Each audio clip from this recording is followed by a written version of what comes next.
Alright, welcome to my tutorial for what we're calling Easy Major Glitches. A cool new route category whatever for San Andreas. Designed as a intermediate level route slash category for people who have done no major glitches style runs in the past. For things such as my community race, which is happening January 3rd. Sign up today, joshuas.com/race. Anyway, if you're one of those people who's like, you know, done no major glitches a few times in the past and wants to learn, you know, a next little step up towards any percent, but nothing that's going to be like, you know, programmer level knowledge required, that's what this run is. The goal is to provide, yeah, next simple setup from no major glitches. We're not going to use any advanced strategies, so we're not going to be like holding phone calls between or through missions. We're not going to be like using frame perfect tricks. We're not going to be using inconsistent strategies like the 1 in 3 chance frame perfect vigilante ohm 0 thing. It's going to be all 100% consistent, like for strats that you would do a race or a marathon, you know, races like the community race. That's what this is. And we're also not going to include any risky strats at all. No skipping every single Woozie mission so you have 4 stars in Los Venturas. No dupes that could potentially soft lock you really badly quite easily or anything like that. Just all nice, easy, intermediate level things. So in today's video, I'm going to teach you the basics of duping, basics of on mission 0, how to dupe your very first mission, what missions to dupe during the run, and what route to do and such. That's what we're going to do today. You may notice, the astute among you may notice, we've started in San Fierro. That's for a good reason.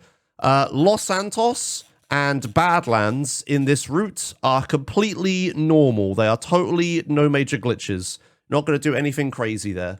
The fun only begins in San Fierro when we can actually start doing, you know, dupes and stuff with Blood Bowl and other things.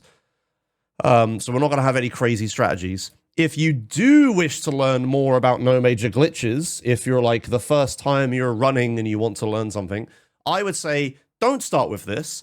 This is intermediate level. I'm skipping all of the stuff you should already know, and we're going straight to the middle stuff, right? This is like a martial art, right? You got to learn how to stand and breathe properly before, and punch properly before I can teach you the jumping kick or whatever, right? So if you want to learn more about no major glitches, I have a couple resources for you. Sorry about the squishing, don't worry about it. First of all, I made a How I Beat San Andreas in Under 5 Hours Without Major Glitches video a few years ago, and it's a little bit out of date now, but in this video I go through my PB at no major glitches at the time and explain a ton of stuff, like the legendary 4-star, like how wanted level actually works explanation that people still talk about to this day. That video's not designed to be a tutorial, but it kind of acts like one, and it's like a fun video to watch. And also, most importantly, it's one of my videos. If you don't want to watch one of my videos and you want to watch something that's actually helpful, English Ben has made a straight-up no major glitches speedrun guide from a year ago. So if you want to actually learn properly, then maybe watch Ben's video here. I'll hopefully remember to link these in the description. If I don't, just search for San Andreas No Major Glitches tutorial, right? And you'll find English Ben's, hopefully. But anyway, those are the No Major Glitches resources. Again, I want to stress this is a supplement to those. I'm skipping everything in this that is not different from No Major Glitches. This is Easy Major Glitches, okay? Funny, silly category name. It doesn't really mean anything. It's not a real speedrun category or whatever, but it'll be, yeah, it'll be what we're trying to do today. So, the first thing we're going to do, again, we're starting in San Fierro. The very most important thing that you need to know if you want to try this run is once you get to San Fierro, you need to stop answering phone calls. It's like a really instinctive thing that all players do when they're, especially if they're trying to speedrun the game for the first time. is as soon as you hear that ring sound, you're like, slam the fucking answer phone call button, right? Like, answer this shit, get rid of it, it's slowing me down, right? No, bad. You need to stop doing that. You cannot answer phone calls willy-nilly whenever you want in any kind of like duping speedrun. It's not how that works. Phone calls are totally, pivotably important. I didn't say that right. For any percent speedruns, it is phone call answering and holding and all this stuff is like a cornerstone of the any percent speedrun stuff, right? So if you want to do this route, you need to do a little bit of phone call learning. Not a lot, just a little bit, okay? The very first, but the most important thing to remember, right, is don't fucking answer phone calls in San Fierro, okay? So my phone is about to ring here because I just completed Wear Flowers in Your Hair. This is the first phone call you unlock in San Fierro, yeah? And I believe, I have the list here, I believe Wear Flowers in Your Hair, this is the 0 phone call telling you to answer to buy Zero's property, right? Like his landlord is selling the shop. Oh, maybe I'll swing by. I was looking to buy some property or whatever, right? Do not answer this phone call. As you'll learn in a bit, phone calls are the most important thing for any percent. So you need to not answer these.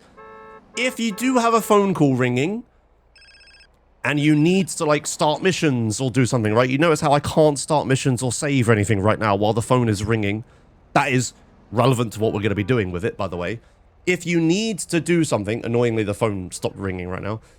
If you need to do something, there are 2 things you need to remember that you can do. A third sort of extra panic thing. But the most important thing is knowing how to cancel a phone call without answering it. So, the first option you have is to get into a vehicle, or attempt to get into a vehicle. If I stand here, and I press my enter vehicle key, even before CJ actually enters the vehicle, the phone call is cancelled. It's gone. I didn't answer it, it's still queued up, and it's gonna ring. And every 15 seconds, that phone call is gonna ring. It's very important that you remember this 15-second timing is gonna be relevant later. So, whoops, oh my god, Sorry, Carl, are you busy? 0? I grabbed my mouse. I grabbed my mouse and accidentally pressed 4. Oh, cut. Okay, right. I've recovered from that unfortunate accident. That's exactly what you don't want to do. So, if you've ever watched my runs or any other any percent runs, you'll know that accidentally answering a phone call is insta-run death, right? Like, that is the end of it. You will not recover from that. For you, watching this, for easy major glitches, if you do ever accidentally answer a phone call, there is one backup you can do, but realistically, 1, don't. 2, if it happens, just forget about the dupes and just do no major glitches for the foreseeable future until you get a phone call again, okay? That's what I'm going to teach, I think, is the most safest thing to do. So anyway, as I was trying to say, you can cancel phone calls by trying to get into cars. There's one other main thing you can do, which is shoot a gun. If you shoot a gun, the phone call will go away. That doesn't work for attacking with melee, or, you know, bats or chainsaws or anything like that. It has to be a gun for some reason. I would avoid things like, you know, rocket launchers and satchels and stuff. Mainly just stick to the, like, just handgun or whatever your weakest weapon is. Just waste some ammo and cancel the phone call like that. So, that's the most important thing. Keep your damn phone calls. In a moment, I'm going to teach you why the phone calls are that important, but if you just keep your phone calls and don't answer them, I'm going to teach you which ones you do need to answer, because obviously the catch-22 here is that you need to answer phone calls to progress the game, right? Phone calls unlock missions. Missions unlocks progress. Progress is how we finish the speedrun, right? So you do need to answer phone calls, but very surprisingly few of them in this run, thankfully. So I'm going to teach you which ones you do need to answer, which ones you don't. But if you're unsure, just don't fucking answer the phone call, right? if you ever get to a point where you're like, huh, there's no mission in front of me, I wonder where it is, that's when you can answer phone calls to hopefully unlock the mission you're looking for.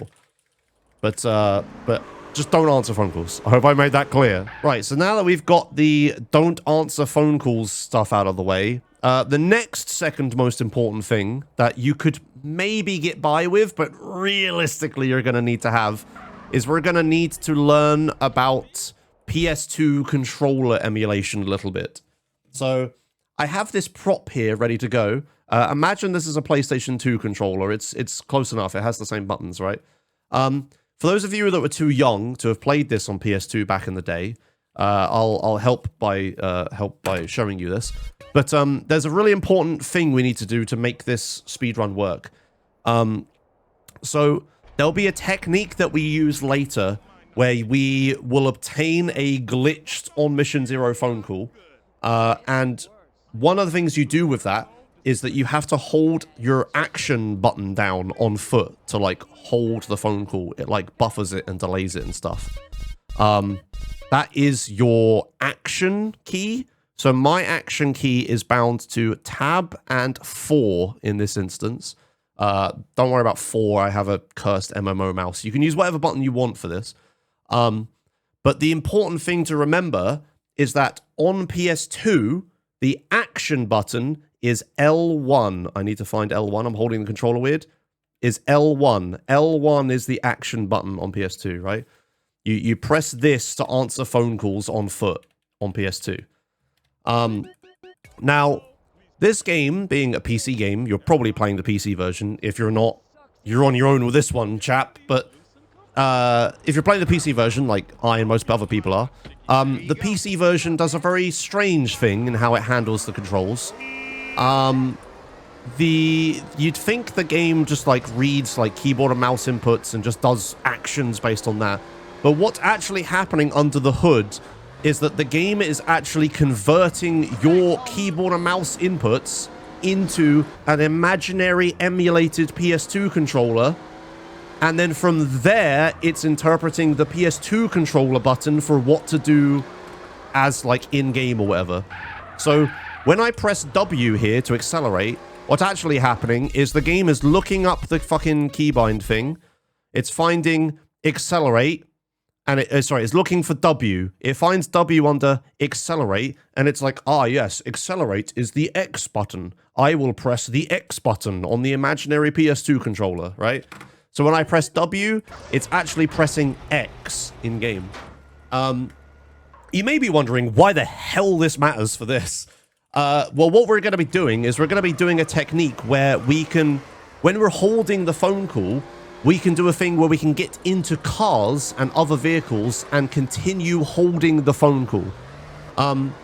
So what you need to, so you'd think that you could just hold the action key down to continue holding your phone call, right? Like, you know, just hold your tab or 4 button for my case. Just hold your action key down to hold the phone call and then get into a car and just keep holding that button and don't let go of it. That'd be really nice if that would work, but we need to do one extra step to make that work.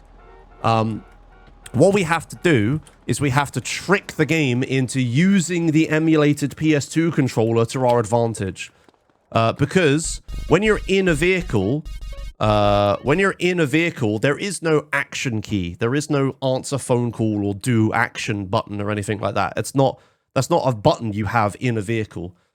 So if I were to just hold a phone call, I probably should have been not on a mission to demonstrate this.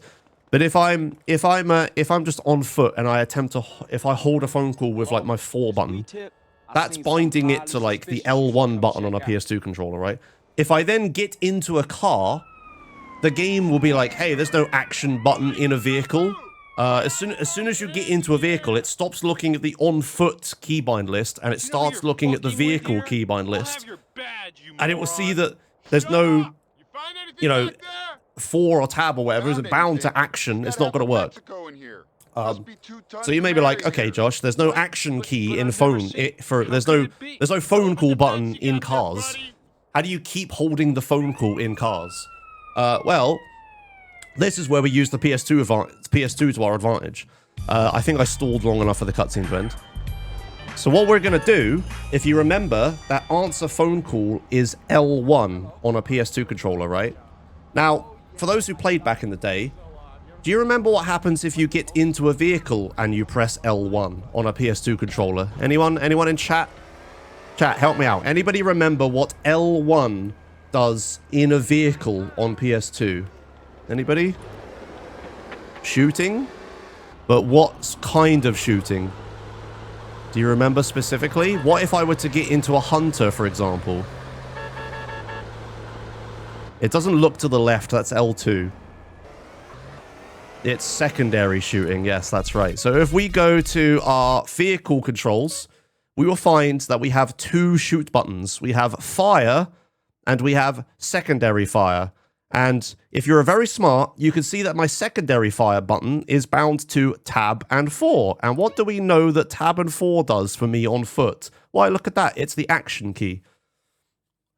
On a PS2 controller, if you're playing this on PS2, this run works on PS2, by the way.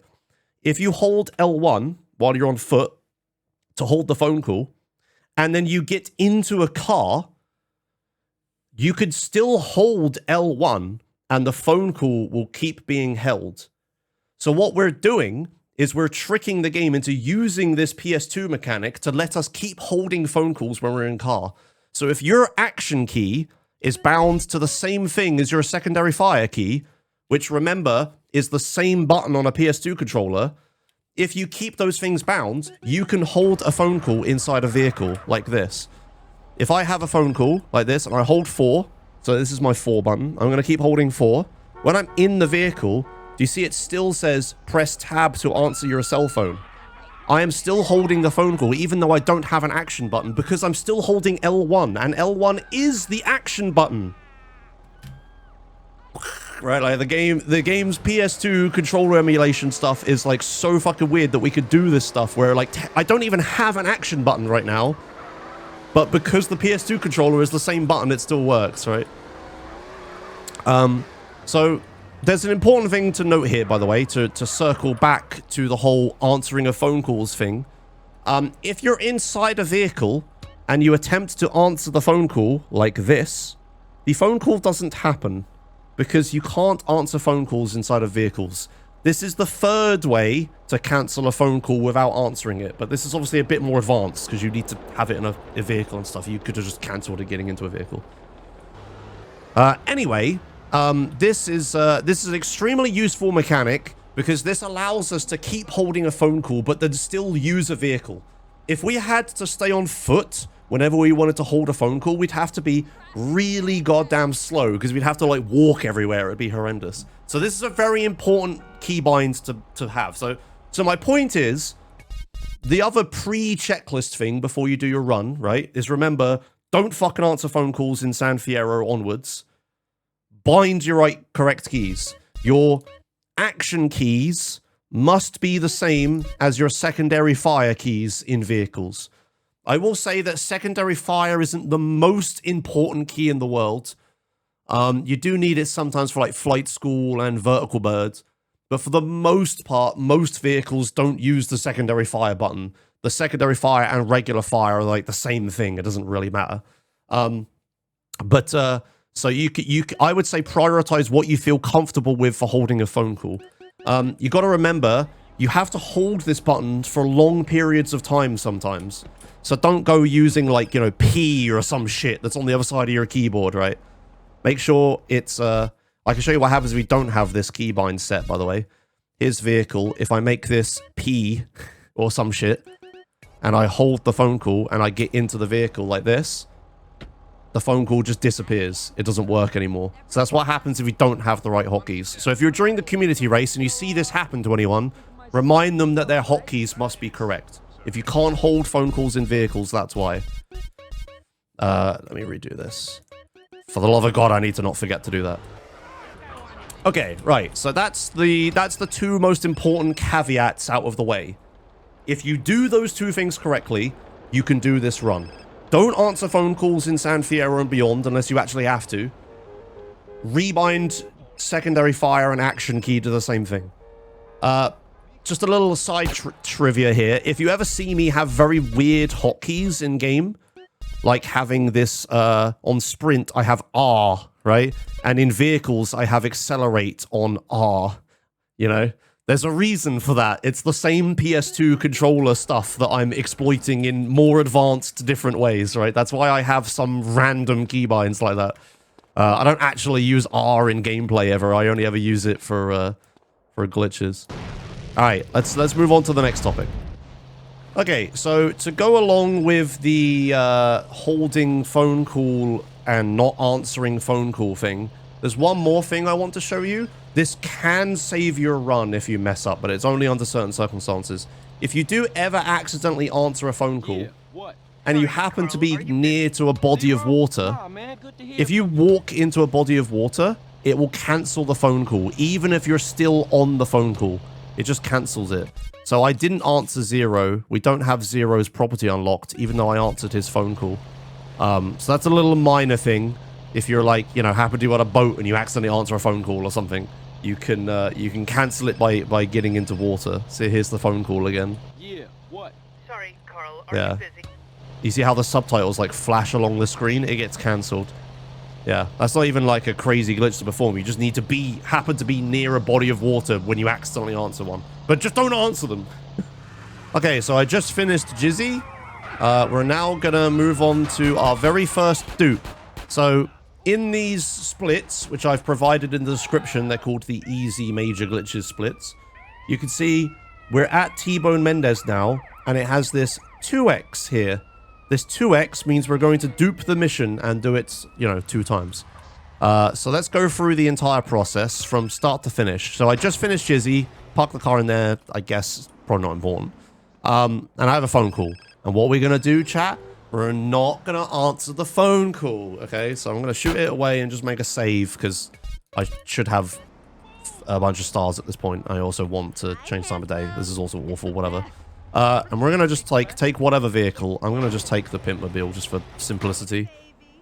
We're going to take this, and we're going to head to our brand new favorite place in the whole world. We're going to head to Blood Bowl. This is going to be your bread and butter on Mission Zero phone call getting technique. This is going to be the main one that you do, because this is the easiest. It was the first one we found back in the day because it's so easy you could sort of do it fucking accidentally if you're not careful. So, here's the plan. We're going to head over to Blood Bowl and we're going to learn about phone call timing. I think I mentioned it briefly earlier, but high priority phone calls, which we are mostly going to be using today, after Los Santos, high priority phone calls will ring exactly every 15 seconds. And you need to learn how to time that correctly. So we're going to park here, and I'm going to teach you all about phone call timing. So you can see how the phone is ringing now, right? If I were to shoot my gun to cancel the phone call, what's going to happen is the text box here is going to disappear like that, right? You see when that disappears, you would think that that is when the phone call cancels, and then that's when the 15 seconds timer will start. But that is not correct. The thing that we're doing with the phone calls is we're manipulating the on-mission variable of the game, right? So the game has this like number that it remembers that is, it's either a 0 or a 1. It's on or off. It's like, you know, yes or no, right? That's the only states it can be in. There's a variable called on mission flag. We shorten it to on mission because the flag is unnecessary. But basically, it's the game's way of tracking whether you're on a mission or not. So, if you look at my mini-map right now, you'll see that it is empty other than the north icon, right? That's because the phone is ringing. When the phone is ringing and when you start missions, like the pimping side mission, like this, when you're in this state, the game has your on-mission flag as 1. I'm on a mission. I have a tool running in the background, which I may link in the description as well. This is the on-a-mission changer, and I could use this to like hack the game and practice being on a mission or not. It's not relevant for now. What is relevant is it says on-mission : 1. So the game considers me on a mission at this exact moment, right? The way that we tell this in-game without using hacking tools is that we look at the minimap. So if you look at the minimap, or the maxi map even, the only thing I could do is like things that you can do while on a mission. So I have a mission objective, obviously, but that's gonna get messy in a minute. And I can't save. The save markers aren't here, and most importantly, I can't start other missions. When you're on a mission, the main restriction is that you can't start other missions because you're already doing one. Like, what happens if I were to start pimping and then walk into the Jizzy mission or the T-Bone Mendez mission that's up here or whatever, right? It's actually up here I'm supposed to be pointing at. What would happen, right? The short answer is the game crashes, but they don't want that to happen. They don't want you to do that. They want you to focus on the mission that you're playing. Like Rockstar are like, okay, you're doing a mission, you're just doing this, you're not in free roam mode. If I then cancel the side mission, you'll see, if we look at my minimap, now I have a bunch more icons. I could buy safe houses, I can save the game, I can see the safe houses I haven't unlocked. I can see Blood Bowl, and most importantly, again, I can see the mission marker. The main way we tell this, again, is with the minimap, the radar or whatever, the compass. Because, you know, we don't want to pause to look at this all the time. That's slow as hell. And you can't hold phone calls while pausing. But if you see mission start markers on your minimap, that means you're on mission 0. And if you don't see them, that means you're on mission 1. That's the main way of telling. And again, if I tab out now, I'm on mission 0 because I cancelled pimping. Now, it makes sense that missions do this. But the thing that we're going to use and how we're going to dupe missions is we're going to use the phone call. This is why the phone call is so important. That's why we don't just slam that answer key. It's because when the phone call rings, it removes all the markers from the map. And you know what happens when you remove all the markers from the map? It means you're on mission 1.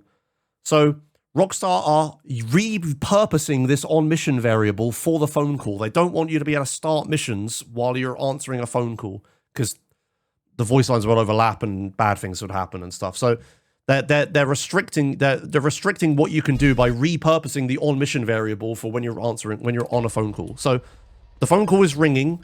It prevents me from starting missions. I can't do anything. Okay, that's all well and good. That's like how the game works, right? I know I'm explaining basic gameplay mechanics in a lot of detail, but this is important for you to understand what we're doing here. The plan is we are going to try to start a mission and receive a phone call at the same time. This is obviously not what you're supposed to be doing, and not this is how this is intended to work. But by doing this, we're gonna like mess the game up real good. So say like we have the on mission variable, right? We have on mission, and it could be either a 0 or a 1, right? What we're going to try to do is we're going to try to use the phone call to toggle the on mission from 1 to 0 when we choose to, whenever we want. So what we're going to do is we're going to walk into this Blood Bowl marker at the exact same time that the phone call rings. And I'll show you how to time that properly in a minute. But we're going to start Blood Bowl and receive a phone call exactly the same time. What this is going to do theoretically is if you normally start a mission, say we're like here, right? We're on mission 0, and then we start like the Jizzy mission. So this is like the J mission or the skull, right, is what it is. That's a great skull. If we start the Jizzy mission, we then go on mission 1, and then we're just on mission 1 until the Jizzy mission is completed. Once we complete the Jizzy mission, or end it, or fail it, whatever else, as soon as the Jizzy mission stops happening, we then go back on mission 0. And the important thing to remember is that on mission can only ever be 0 or 1. There is no 2. There's no 3. There's nothing like that. It can only ever be 0 or 1, right? So the plan is we're going to be doing, our thing, and then we're going to start Blood Bowl, which is like a little trophy thing, right? Sure, yeah, that's a trophy, whatever. We're going to start, it looks more like a cactus. We're going to start Blood Bowl, and that's going to set us to on mission 1, right? At the same time that we're doing this, we're going to get the phone to ring, which looks like this. Oh, God. Which looks like this. Yeah, I don't know why I'm drawing such a good phone. We're going to get the phone to ring, right? This should be like way thinner, whatever. We're going to get the phone to ring right after Blood Bowl starts. Now, if we remember, we can't go to 2. There is no 2, right? But let's imagine that we're on an imaginary 2 for the sake of this, right? So let's imagine that this would take us to 2. We're now double on mission. This doesn't exist. We're actually here, right? Now, when the phone call sets us to, when the phone call rings, it sets us to on mission 1, right? We're on mission 1. The important thing to remember here is that when the phone call ends, it will set us back to on mission 0. We don't go to on mission from 2 to 1. We go to on mission 0, right? So this is the whole trick. We get the phone call and another thing to start at exactly the same time. The phone call will ring, and then when the phone call ends, I'm going to draw another phone. When the phone call like gets ended, it will set us back to on mission 0, right? In our imaginary scenario, we're still on mission 1 because we have Blood Bowl running, but we're actually in-game on mission 0. What this lets us do is now I can start missions and stuff again. I can do whatever I want. I'm on mission 0. I can do whatever I want. What we can do is the main plan is, for the sake of duping, we want to then start the same mission that we already have started again. For the purposes of easy major glitches, I want you to remember a simple thing. If you start 2 different missions at the same time, the game will crash. So if I were to start pimping, or if I were to start, like, if I start Jizzy now, right, the game crashes because we have Blood Bowl and Jizzy loaded at the same time. That will 100% crash the game. You can have a phone call and a mission at the same time. That's fine, but you can't have 2 different missions. The game blows up if you do that. So you can't do that. So in our imaginary scenario here, the only thing we could do is we could start the stadium again. What does a cup actually look like? That's a bit better, a cup. There's the stadium event, right? So what we could do is we could start the stadium event again and then actually go on mission 1, right? This is what duping is. This is the whole cornerstone of duping and the whole cornerstone of how any percent speedruns right. This is the basics of it. You could start using a phone call at the same time as starting a mission. We could start the mission twice, right? Then I've realized I haven't explained this yet. The reason we start missions twice is so that we get double the rewards. So if we were to complete Blood Bowl, we would get double the rewards, right? Like double the money. But the important thing is you also get double the progression. So imagine I did Jizzy instead of Blood Bowl, right? If I did like a Jizzy mission here, and here I did a Jizzy mission, right? When I complete the Jizzy mission, I would get twice the money, but I'd also get twice the mission progression. So when you beat the mission Jizzy, when you beat the mission T-Bone Mendez, the next mission you unlock is Mike Torino. And then you have to do that mission. And then when you beat Mike Torino, you unlock the next mission. But in this case, if I do the game twice, I unlock the next mission twice. So what this essentially means is we skip a mission. I beat T-Bone Mendez. We unlock Mike Torino. Then I beat T-Bone Mendez the second time. And then we unlock the next mission, which is like, I don't know, Outrider or Snail Trail or something. I don't know in this instance, right? That's the whole game plan. That's what we're trying to do with duping. That's the whole point of it, is that we skip missions by beating a mission twice. Now, you may notice in this example, and in-game, I'm not stood at Jizzy. I'm stood at Blood Bowl. Yeah, my trophy's getting better. Although that looks like a winged penis, but let's not worry about that. I'm stood at Blood Bowl. I'm not stood at Jizzy. The reason we do this is because, to our current knowledge, and for the sake of easy major glitches, it isn't actually possible to start a phone call and Jizzy at the same time. What is possible is Blood Bowl. So that takes us down to this. I'm stood outside Blood Bowl. Blood Bowl works really weird. I won't get into the technical details, but because of reasons, we can start the phone call and start Blood Bowl at the same time. We can't do it with regular missions. It only works with Blood Bowl, which is why Blood Bowl is going to be our new best friend. We're going to spend a lot of time here, a lot of time practicing this. So all we have to do is get the phone call and Blood Bowl to start at the same time. Now, Blood Bowl's easy. We just walk into the marker wherever the fuck we want. The second we walk into the marker, cycles allowing, the mission will start, right? That's easy. We can control that. The phone call, however, as I said earlier, rings exactly every 15 seconds. So the plan here is this. Cancel the phone call. Look at the in-game timer. Count 15 seconds. And then, like, exactly before the phone call is about to ring, we walk into the marker, we get the phone call to ring. You can just raw dog it like that. And if you're, like, super good at timing, you could just walk in and everything's good. But I'm going to teach you an extra technique. This is going to make this much easier. I'm going to teach you about pause buffering. So you may know it. You may have seen me and other runners do runs. We do this thing. And if you're epileptic, this is the part of the video where you stop watching and you go back to no major glitches. But if you don't like flashing images, don't watch this bit. But if we hold the escape key on our keyboards, I have a big red escape key. If we hold this button, something funny happens. The game does this. This is pause buffering. This is a very important thing to do because this has a bunch of effects in game. One of them is the delaying of a mission starting. You see where I'm going with this? There is a little bit of a thing you need to do, a little bit of housekeeping before that. If you go to your Windows 7 and up versions and you check your keyboard properties, I have no idea how to find this in Windows 11 and 10. Good luck. I think you just type in keyboard settings or something. You find this menu somewhere.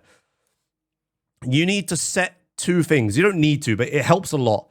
Is you have two settings on keyboard properties. You have repeat delay and you have repeat rate. So you know when you when you hold a button down on Windows, if I were to hold the, I don't know, the J key, right? What happens is Windows will go J, like that, right?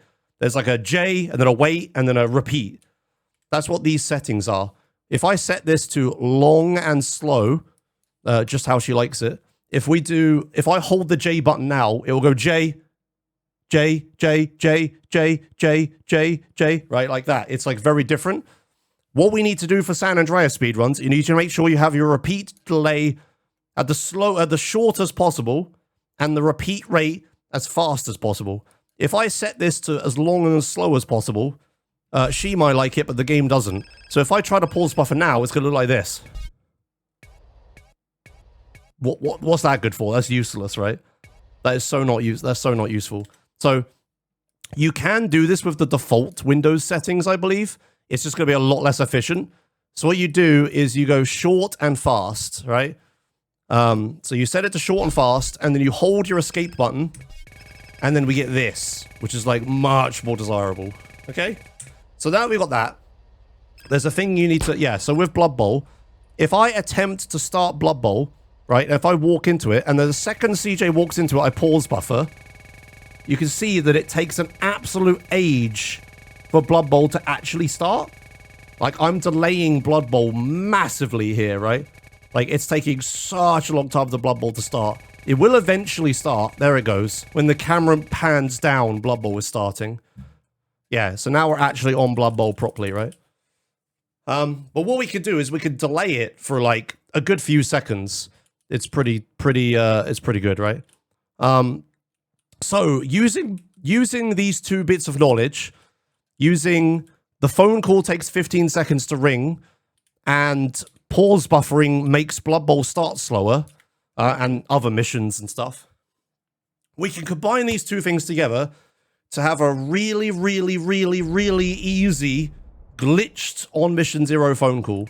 So this state we get into here, where the phone is ringing when we should be on mission 1, and then we go to like this imaginary on mission 2 state, right? That's what we call a glitched phone call. A glitched on mission 0 phone call. If you have a phone call while you're on mission 0, you shouldn't be able to do that, right? So that's what we're going to try to achieve. We're going to try to get the glitched on mission 0 phone call. I don't even want you to worry about what to do with that glitched phone call yet. But the main thing we have to focus on is getting that glitched on mission 0 phone call. So here's the plan. We're going to shoot away the phone call. And then we're not going to look at this text box up here. What we're actually going to look at is the radar down here. So remember I taught you, if you can't see mission icons, you're on mission 1. If you can see mission icons, you're on mission 0. Do you see how there's a massive delay between when the radar changes and when this text box changes? This text box is a lie. Ignore the text box. It's the compass, the radar we want to look at. That's what's important. So if you see, when I get on a phone call, if I shoot, takes a few seconds, mission markers come back. As soon as the mission markers come back, a 15-second timer starts, and then after that 15-second timer ends, the phone call will ring again.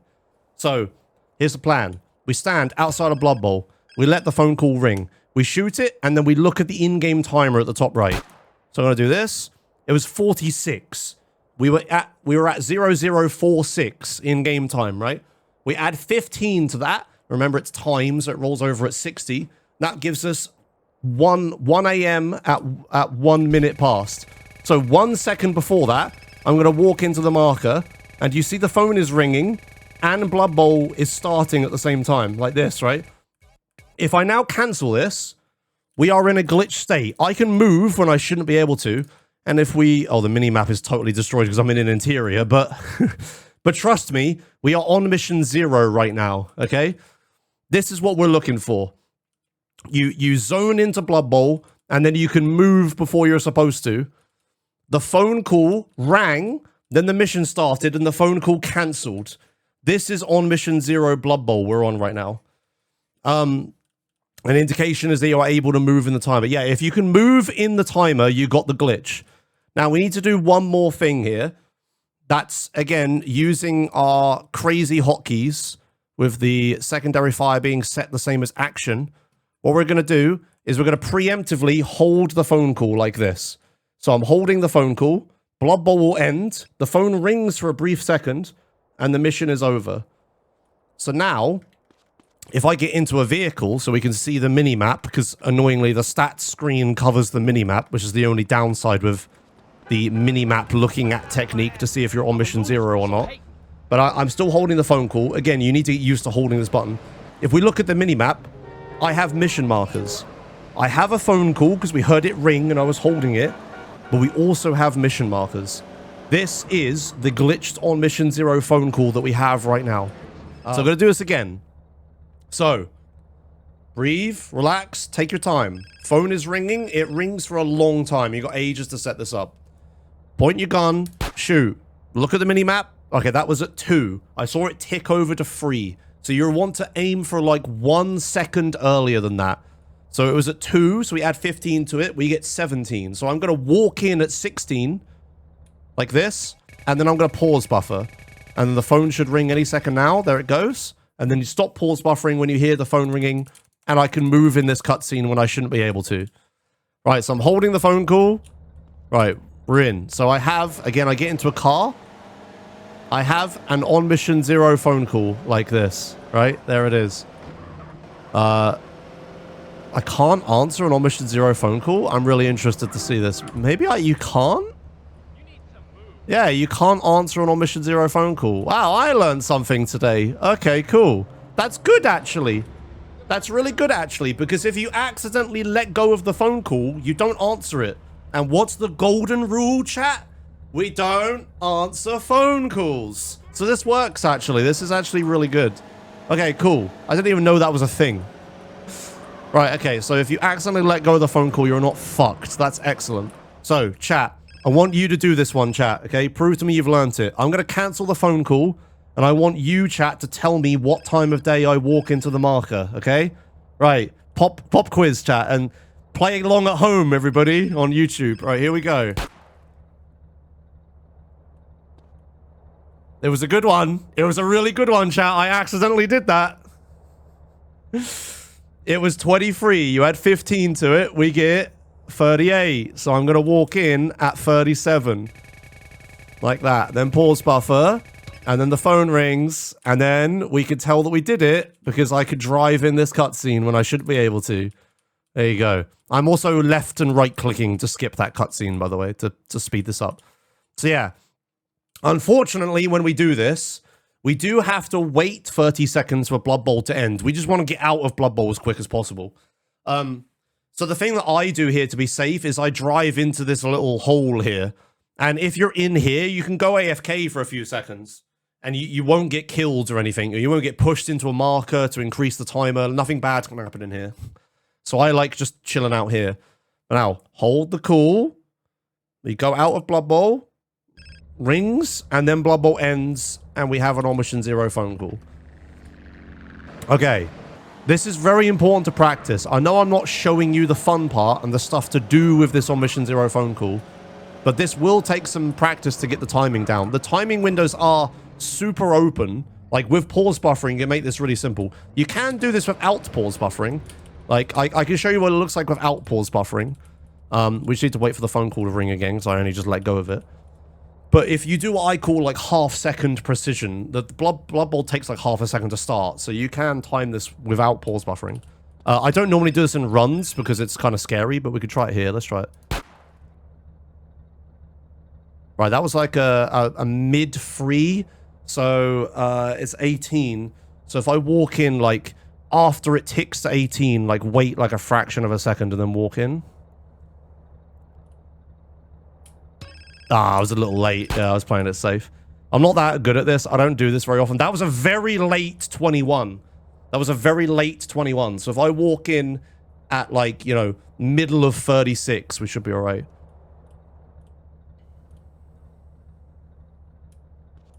There you go. That's how you do it without pause buffering. See?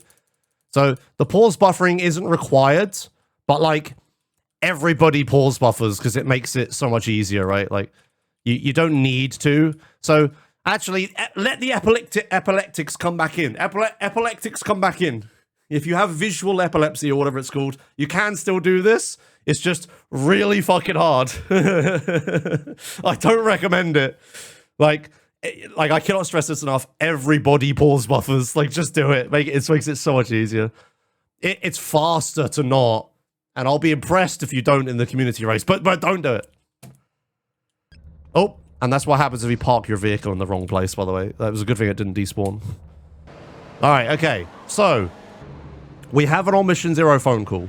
I realized I forgot to mention this. The reason this works is because the phone call only answers when you release the button. It doesn't answer when you hold the button. Go watch some Panoic 010 or whatever his name is for Super Mario 64 craziness to learn about the difference between like a half A press and a full A press, right? We're doing that shit here. This is like we're doing a half A press, right? We're holding the button down. That's half an A press. We don't release it. That's the other half, right? Half an A press. Okay. I hope people get that reference. So you start to hold phone call button while in Blood Bowl, right? Yeah. Before Blood Bowl ends, you hold the phone call button. That's what makes this easy. Okay, so we have an On Mission Zero phone call, and we're at Blood Bowl. Cool. What do we do with it? This is the part where I now have to explain actually how to dupe things. So this, like getting an On Mission Zero phone call, if you know how to do that, you essentially do have the ability to do like the full any percent run, right? You can dupe pretty much anything. But the problem is there's lots of extra complications with lots of dupes. Like you need to like eat some food to regain control of CJ, or you have to let go of the phone call at this exact point, or the game will crash, or you'll accidentally dupe the mission you don't want to, or I don't know, there's a bunch of complications. Or if you dupe this mission, you don't unlock Los Venturas or whatever else, right? Like there's loads of complications. So what Easy Major Glitches does is we only do what I call cookie cutter dupes. So imagine you're making cookies, right? You're making cookies. You have a big like flat thing of dough or whatever it's called, like the sugary stuff cookies are made out of, cookie dough. You have a big flat pan of cookie dough, right?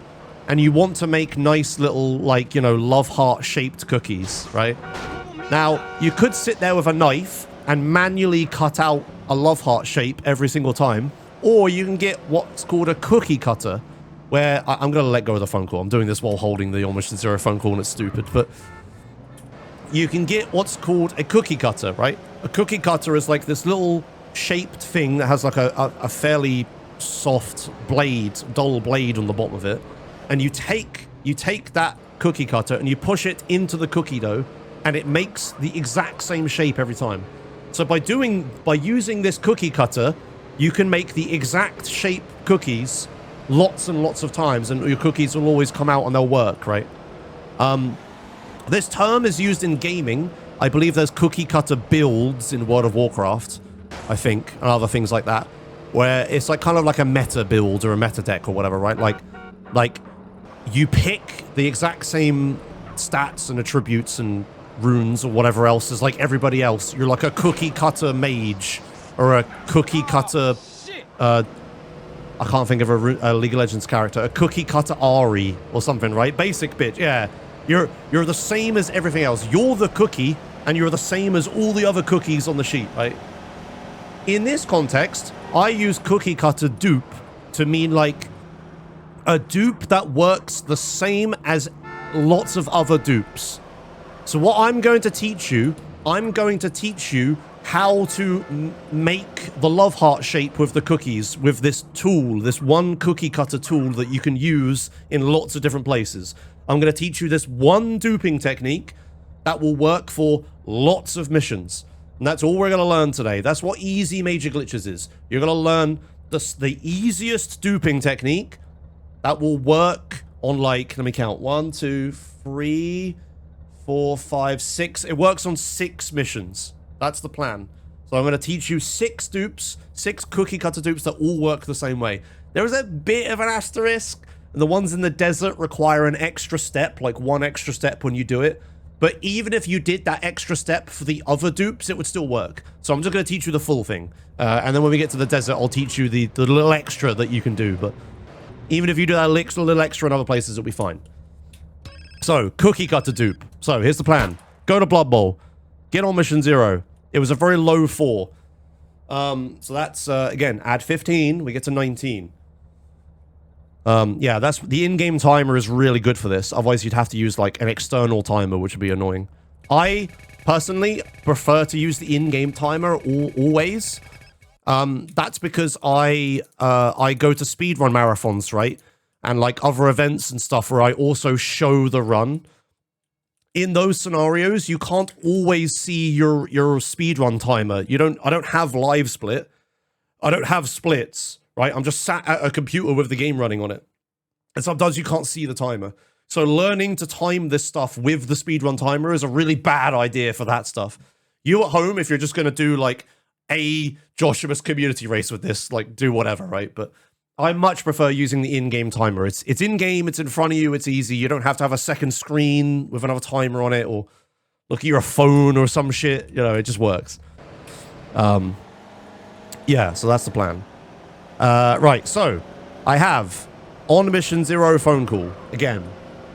I am holding the button and I am driving to the skull marker on the map. I'm realizing I drew the skull quite badly. The forehead of the skull is huge, and also, like, the jaw is, like, you know, thinner. It's not like a full circle. Whatever, anyway, my art skills aside.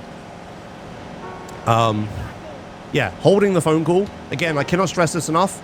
Pick a fucking button for this that is easy for you to hold while driving. Lots of people like to use mouse buttons. Obviously, that's what I'm using. But, you know, you could also use, like, tab or left shift or control or, I don't know, stuff like that. 1, maybe. You know, there's a bunch of options you could use. Again, if you're not playing on PC, God help you. You're on your own with that one. I don't think you can rebind things anyway. Oh, and also I should say, none of this stuff works in Definitive Edition. I've done the classic YouTube tutorial thing where I've told you a big caveat only like halfway through the video. This only works on the OG version, doesn't work in Definitive Edition. Yeah, probably should have said that. Right, okay. So, we're at T-Bone Mendez. Here is the cookie cutter dupe. This is what we're going to do every single time, and it's going to work every single time, except those 2 missions in the desert, we have to do an extra step. So, we're going to get out of the car, and we're going to study the mission marker. This mission marker, this little circle here, this is super important to understand. So, mission markers. When CJ enters them, when CJ's coordinates are within a certain radius of this center coordinate, the mission will start, okay? Obviously, people, how to start missions in a Grand Theft Auto game. What's important, though, is the mission being a radius, a circle, right?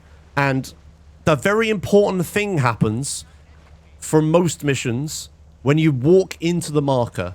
When you walk into the marker, there is an extremely brief cutscene that happens that shows CJ walking from the marker towards whatever building or whatever the mission's supposed to take place in, right? So when I walk into this marker, like say I walk into the marker here, right? CJ is going to do this. He's going to walk towards the door, right? In this little tiny cutscene, he does this. That's really important to know because that little cutscene there allows us to do so many things. Like, any percent wouldn't work without that little, flavor cutscene. What matters for you at home listening to this, doing easy major glitches, and doing your cookie cutter dupe, is that there is a correct place and a wrong place to stand in this marker. So what we're going to do is we're going to walk into this mission marker. The mission is going to start, right?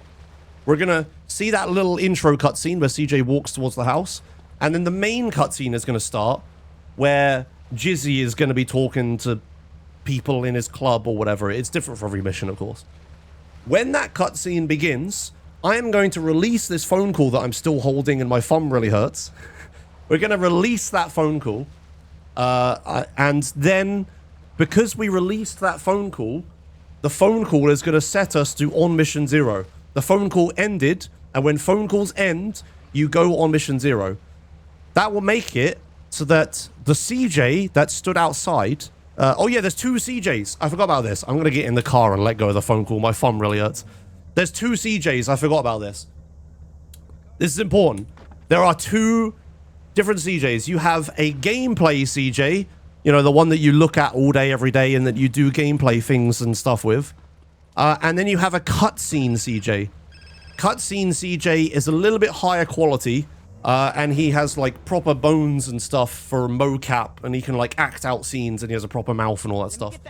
Cutscene CJ is what's used in the cutscenes, for the most cutscenes, for cinematic cutscenes anyway. You don't need to learn about that. There's a cutscene CJ and a gameplay CJ. What's going to happen when we start the mission is that gameplay CJ is going to enter the mission and then do his little walk thing, and then he's going to stop. And then CJ's going to stand here, and then cutscene CJ is going to be in the cutscene talking to Jizzy, doing things and stuff. Gameplay CJ never stops existing. He's always there. He's the one we care about. He's our favorite CJ. He's still stood where the marker would be, right? In the overworld. He still just stood there. When we let go of the phone call in the cutscene, gameplay CJ is going to cancel the phone call. The phone call's going to cancel, and this marker's going to come back. Then, because gameplay CJ is stood inside of a mission marker, the mission is going to start. That's how we dupe the mission. Okay? So, we walk into the marker, the mission starts, right? We let go of the phone call, we go on mission 0, CJ is still stood inside the marker, we're then going to start the mission a second time. That's how we get our 2 copies of the mission. And that's how the cookie cutter dupe is going to work. That's going to be how all of the dupes I teach you today, that's how all of them are going to work. Any percent is way more complicated than that, but that's the cookie cutter dupe, okay? So, here's the plan. We're going to get an on mission 0 phone call. I'm going to hack to get this on mission 0 phone call back, but you would go to Blood Bowl and stuff. We're going to then walk into this marker, and the important thing to remember is that when the cutscene starts, CJ is going to do this, right? And walk towards this. So what we have to remember is that there's a right place and a wrong place to walk into this marker. This is the correct place to walk into the marker. And this is the wrong place to walk into the marker, okay? Because if we walk into this bit here, and then I start the mission, CJ is going to do this. And then he's not going to be in the marker anymore. And then if we let go of the phone call, CJ isn't stood in the marker, and the marker, we're not going to trigger it, and we're not going to dupe the mission. So you always want to walk into what I call is the duping edge. This edge of the marker. The furthest point from where CJ will walk when the cutscene happens. It's right here. It's this bit here is where we want to walk into. If you do like the left and right edge, you might get lucky and it might still work, but you realistically want to walk into this edge, okay? So, all of that said, here are the steps. Get the All Mission Zero phone call. Check. Walk into the mission marker at the duping edge. CJ walks a little bit. You saw it. It happened really quickly. I'll slow it down for YouTube. He walks a little bit forwards. Gameplay CJ is still stood in that marker. We don't care about cutscenes CJ. He's a fake CJ. I'm then going to let go of this phone call, and then you're going to notice the cutscene starts a second time. We just started the mission twice. There are now 2 copies of this mission running at the same time. Do you see there's like 2 cutscenes and everything, right? And it gets very broken. You then skip the cutscene like this, and we've done it. Congratulations. You've now duped your first mission.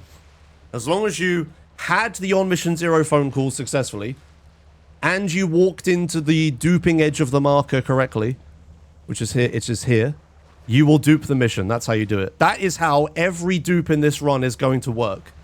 There are some ramifications that are different for each mission, but they're all really minor and not that important to know. I shouldn't have a phone call right now. I'm hacking. So the first thing you may notice is that the sky is a funny color. What happens with this particular mission is we're still in the interior world. This is what the world looks like when we're inside a building. It looks like this. So because we duped the mission while we were inside a building, when we get set back out, we're still technically inside the building in the interior world. It's kind of funny. But Josh, you said the game crashes when 2 same mission starts? No, I said the game crashes when 2 different mission starts. If 2 different mission starts, then the game crashes. I was going to load a save then. Let's not do that. Right, anyway, so yeah, we're in the interior world. So for Jizzy, the complications is that we are now... Yeah, we're in the interior world and there is no traffic. If you look at the roads, traffic doesn't exist anymore. That's because there is no traffic when you do... when you're in an interior world. When you're indoors, there's no cars outside. Just like in real life. So that makes things like, you know, keeping your vehicle and stuff important. So if you despawned your vehicle like I did, you'll have to take one from this little car park here, which do spawn. But yeah, make sure you don't lose your vehicle and get stuck on foot. There's no traffic, which obviously means you can do whatever you want, right? So I'm just going to do all of this process again, mostly because I wasted all my handgun ammo. Yeah, I should say that if you're holding a phone call, if CJ can shoot when you're holding a phone call, he will shoot. So if you've ever watched my runs and I'm like shooting on a bike, it's because that. So if I right click now while I'm holding the phone call, CJ is stuck shooting. This doesn't cancel the phone call because I'm still holding it. But yeah, you can get stuck shooting like this. That's why when I was showing the marker, I was shooting. It's because I didn't have a choice. So I'm going to do the whole process again so that I have the handgun ammo I'm supposed to have. So I'm going to go over here. I'll get the Pimpmobile at my garage as soon as it loads. And we're going to go over. I know I'm repeating a lot of the same thing, but again, just like martial arts, mastering the basics is very important. Do this a lot, and you'll be in a good shape. So, we're going to head over to Blood Bowl. We're then going to shoot the gun when the phone call rings. And we're going to... Wait, I'm going to do a bit of an advanced thing here, where I actually go to here, and then I get out the car. Phone rings, I get in the car. Then I 21. So at 36, the phone call will ring again. And then I'm going to drive the rest of the way. This is obviously a little faster because I'm doing less waiting and more driving. But you don't have to do that. Like, just come to the marker and wait, right? So we walk in, phone rings. There it is. I regain control. And now we go to my little hidey hole. We take a little break. The break is like actually really important and a good tip, by the way, because when you do runs of San Andreas, there is very little downtime.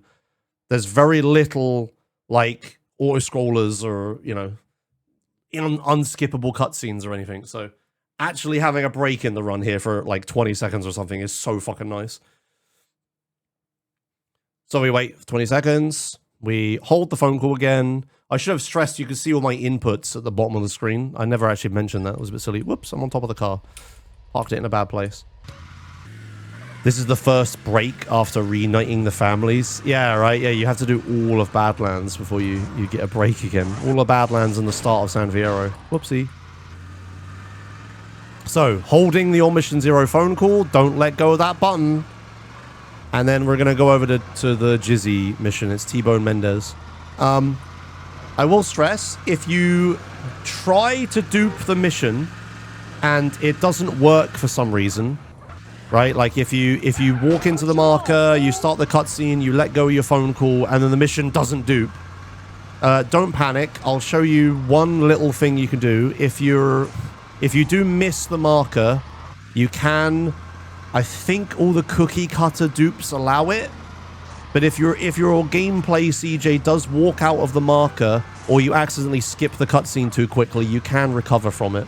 I'll show the recovery now. Yeah, I'll show you. It's very simple. You basically just start the mission again. It like doesn't matter. So yeah, I'm going to intentionally do this wrong here. So I'm going to drive over here, park the car. And we're gonna walk into the wrong side of the marker. CJ's gonna walk out of it. I then let go of the phone call, and now you see the mission doesn't start again. That's because, yeah, gameplay CJ is not in that marker. So if I skip, we get outside, but now you can see the marker's back. So you could just walk back in if it doesn't work. And now I will have duped the mission properly.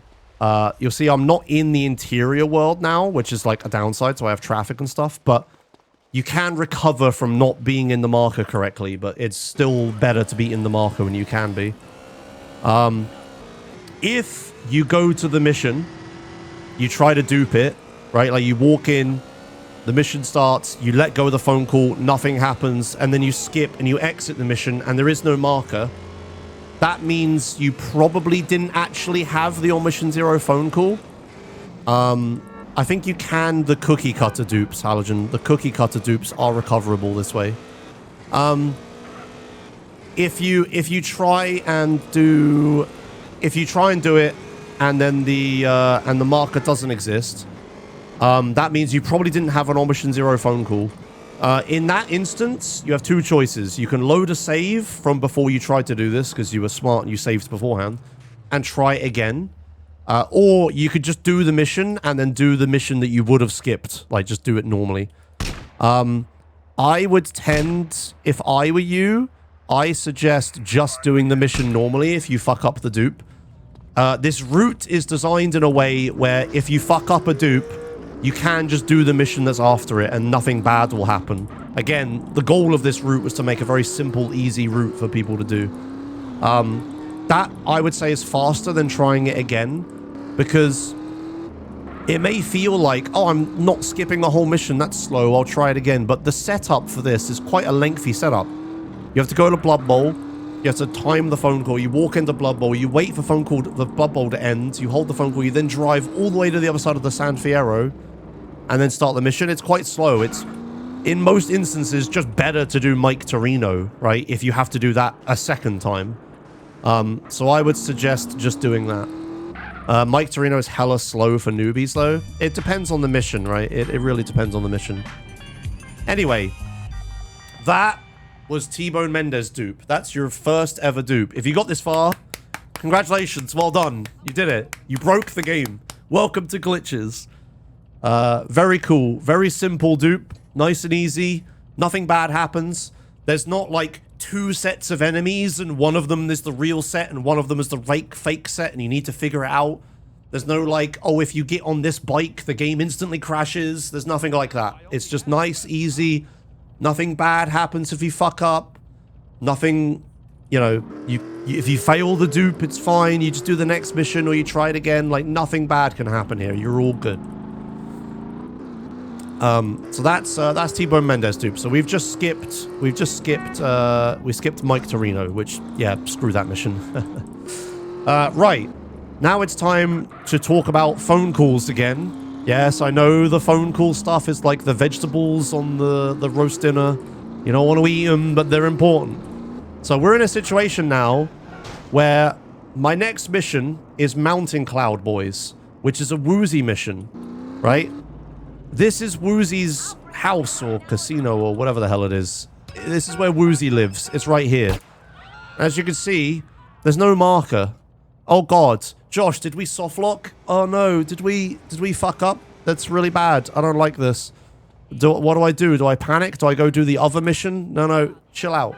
What's happened is that you've been a very good boy or girl or whatever else, and you have not answered any phone calls in San Fierro. If you don't answer any phone calls in San Fierro, you will not have a Woozie mission here, right? You won't have anything. That's because Woozie is fucking trying to call you. Woozie's trying to ring you. He's trying to be like, hey, Woozie, I live here. Sorry, hey, CJ, come to my house, right? This phone call I have right here is Woozie trying to ring me. What's important is that you only receive this phone call after beating the mission Jizzy. You do not get this phone call after wear flowers in your hair. The phone call that you get after wear flowers in your hair is Zero ringing you to buy his property. We definitely don't want to answer that one. So, if you do all this correctly, you wouldn't have unlocked any missions. Thankfully, the way this route works is that Woozie's phone call is a higher priority than Zero's phone call. Oh, Jesus, what the hell? You okay, buddy? You trying to start something? Okay, anyway. So Woozie will always be a higher priority than Zero. So what we want to do is, for the sake of this route and easy major glitches, is that I want you to just not answer any goddamn phone calls in San Fierro until you have to. This is one point where you have to. Once you get to this point, you answer one phone call. Don't do any more. One phone call, okay? And it's Woozie ringing me. Hey, what's up? Hey, Carl, it's Woozie. And that's him telling me that he lives here and we should come over, okay? Just one phone call, no more, no less. One phone call at this part, okay? So, remember, one phone call for Mountain Cloud Boys. You notice I still have a phone call. This one is Zero ringing me, right? We do not want to answer that under any circumstances. We want to ghost Zero. He's annoying. So, now that we've answered this, we can then start this mission, do it normally, nothing crazy, continue with the route, okay? But yeah, if you get to Mountain Cloud Boys, one phone call, if the marker isn't there. You may have fucked up prior to that and answered a phone call when you didn't mean to. Make sure you check Woozie isn't there before you answer a phone call. Just one. Now, there's another thing happening here that some purists and OCDists will notice and they will not like. I have 2 mission markers on my map right now. Now, this is another reason this is an intermediate level route, because duping creates cloned fake markers on your map. So this marker here is the marker from T-Bone Mendez. When we dupe this mission, it creates a marker on the map, and it remembers that marker as the marker that it created on the map, and it needs to delete that marker when the mission is over, right? So if you fail or complete or get busted or whatever else, the game will go, oh, there's this marker I need to delete, and it will delete it, and it will go away, and your mini-map will be nice and clean again. The problem comes when we dupe the mission. We start the mission once, it creates a marker, it remembers the marker that it needs to delete, right? We then start the mission again, it creates a second marker, and then it remembers that marker as the one it needs to delete. It forgets about the first marker. The first marker it created, it forgot about it. It was only designed to remember one marker, and it's remembering the second one, not the first one. So this marker on the map here is the first marker from the first copy of T-Bone Mendez that exists. It will never get deleted. To my knowledge, there is no way to remove this. I'm deeply and forever very sorry. Your save file now has this marker in it forever. This doesn't seem like too big a problem, right? When you just do, like, you know, this. Like, of course, the yellow marker is the one that you go to Mountain Cowboys in, right? And it's easy if you know the game well enough. Like, when I play the game, I don't look at the fucking compass. I know where I'm going. I know the fastest route everywhere, and I just take it. I don't worry about the markers, right? But if you're a very new player, and you're, like, doing a mission, and you're like, huh, where the fuck do I go now? And you have 2 markers on your map, what? You're gonna waste so much fucking time. Can you imagine how much time you'd waste driving back to this marker erroneously? Like, that would be really annoying. So, if you're gonna do this route, I hope to God that you know how to play the game, like, you know, well enough to not 100% require markers on your map. Don't get fooled by fake markers on your map. This problem is only gonna get worse. I think, I might be wrong, I think every dupe we do is going to, oh, maybe not Verdant Meadows. Almost every dupe that we do is going to create a fake marker on the map. You need to be aware of the fake markers and don't get jebaited by them and drive towards them. That's an important ramification. Come on, it's this You see right now, the only marker on my map right now is this fake one, right? This one where Woozie is not here if I'm on top of him. Like, you can't really see it. So, you gotta be careful with that stuff. Yeah, try not to get, like, totally jebaited by that. This way. Okay, I'm now just gonna do this mission, regular, no major glitches. No more ramifications this mission. Not gonna answer any phone calls, and we'll meet you at the next mission, which is Ranfar Lee. Okay, hello again, YouTube. So I completed Mountain Cloud Boys. We now have Ranfar Lee dupe. So this is where we find ourselves at the end of the mission. We're again gonna drive to our new best friend, Blood Bowl. And we're gonna use our secondary best friends. Second best friends? We're gonna use the phone call. We're gonna use the phone call and Blood Bowl. I guess the phone call is our best friend. Blood Bowl's our second best friend, I suppose. I like phone calls more. Don't delete your best friend. Keep the phone calls. You can save before this, by the way. I'd recommend, since we're driving past the garage anyway, like, maybe just save. In case you, like, you know, mess this up. In case you accidentally dupe Blood Bowl or some crap. If you accidentally dupe Blood Bowl, then, yeah, you kind of need to load the save. I can't help you get out of that. Alright, okay. So, phone call, shoot, 15 seconds now, 58. 58 is, that's on the hour, so 15, that's 13. So we're going to walk in at like 12 to make it easy for ourselves and pause buffer like this. No reason to time this to the half seconds or whatever. Oh! Jesus. Okay. A little scary. We're alright. Okay, phone call held. Let's head to Woozie. Okay, so here we are. Ranfar Lee. So, again, just like with Jizzy, this is the mission marker. This door is what CJ is going to walk into. CJ is going to do this towards the door. We want to be in that marker during the cutscene. So we're going to walk in over here, like this. Cutscene will start. I will let go of the phone call. Mission starts a second time. Cutscene starts again. Skip. We've duped the mission. There you are. Cookie cutter dupe. Works every time. For the 6 missions I'm going to teach you to dupe, it works every time, except those 2 in the desert where you need to do an extra step, but we'll get there. So again, don't get confused by the fake marker on the map. We ain't going to the blue downwards triangle, we're going to the yellow downwards triangle. Or it's better to just remember that we're going to the airport. You know, don't get confused by the markers. I used to do that a lot, I think, when I started doing any percent. I think I remember that happening, like getting confused by fake markers. But yeah, you just kind of learn to go the right way without relying on the mini-map.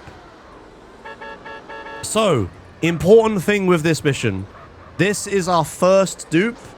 where there is a ramification for duping it.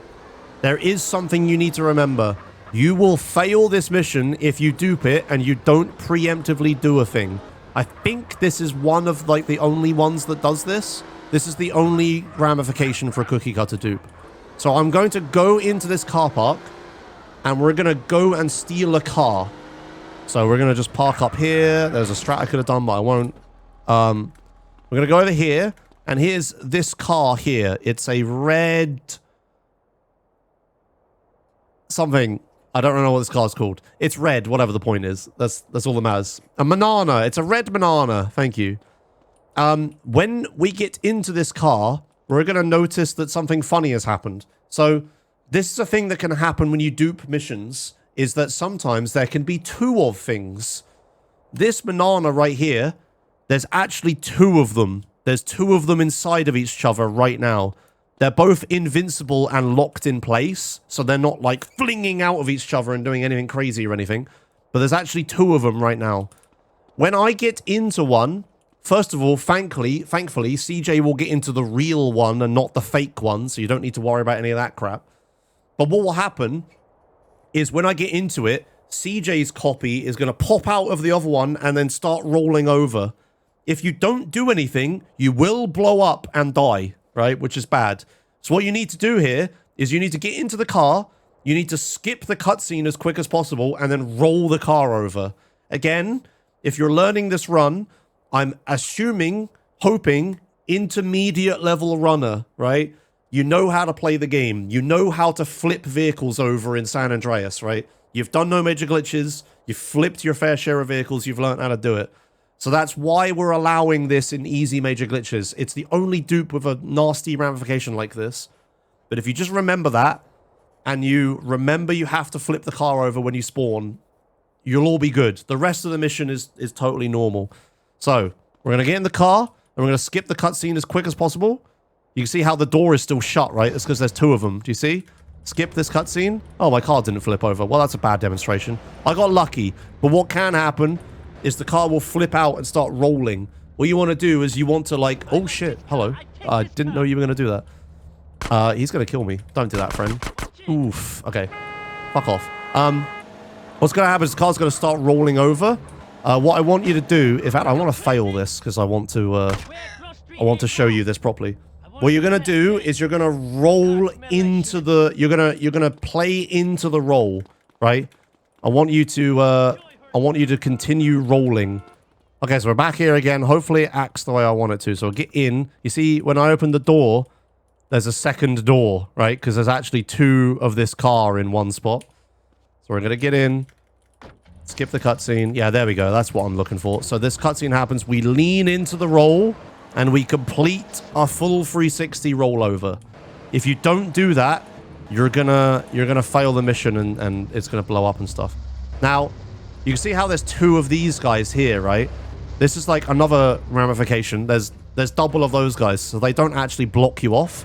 So it's much easier to drive out here. Again, because you duped the mission, there's sometimes two of everything.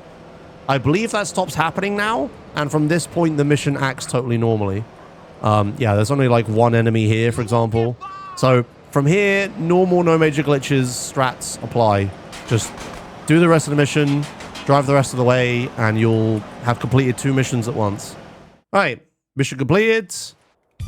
Bam. 2 missions passed at the same time. Nothing crazy happens. It all looks totally normal. But you'll notice we have a little extra on our mini-map down here. You know, something to remember the dupe by. It's a badge of honor. Every one of these that you get, a little badge of honor. Well done. You duped another mission. I'll be looking out at your mini-maps during the community race to see who has extra markers on their map and who doesn't. That's how I'll tell who did their homework. Alright, so here we are. I just finished Ice Cold Killer. We killed Jizzy on my PCJ here. Next mission is Amphibious Assault. We're not gonna do that yeah, though, because we're gonna head to Blood Bowl, everybody's favorite Blood Bowl, and we're gonna dupe Amphibious Assault. There is another bit of a caveat here that you need to remember. Amphibious Assault can only be started between 20 2000, 2000. How do you say this? In 8 p.m. It can only be started between 8 p.m. and 6 a.m. So you need to make sure your in-game time is between 8 p.m. and 6 a.m. The way you advance time, obviously, is with saving. Every time you save, time advances by 6 hours. But you also need to remember that you have to do the on mission 0 setup, right? So we're gonna come over here. If you see my time of day, I'm technically between 8 p.m. and 6 a.m., but I'm not gonna be after I do the setup. So we're gonna do this, and we're gonna come over here. We're gonna save just a couple times, maybe 3 actually. So I'm just gonna save one more time. Okay, that's good. I've got plenty of time to do the dupe, start the mission now. Also, make sure you got lung capacity, obviously. That's no major glitches. You should also know that, but if you don't have lung capacity and you don't have the right time of day and you try to set up the on mission 0 phone call, you're going to be sad. And then dupe the mission, you're going to be sad. So make sure you don't mess those things up. All right, so cancel phone call. 18 plus 15 is 32. Wait, is it 32? Yeah, it is 32, isn't it? I did, however, get a wanted star. This is a good example. I forgot about this. If you have a wanted star, you cannot receive phone calls. This is a good part for the tutorial. That was totally accidental, but very good for this.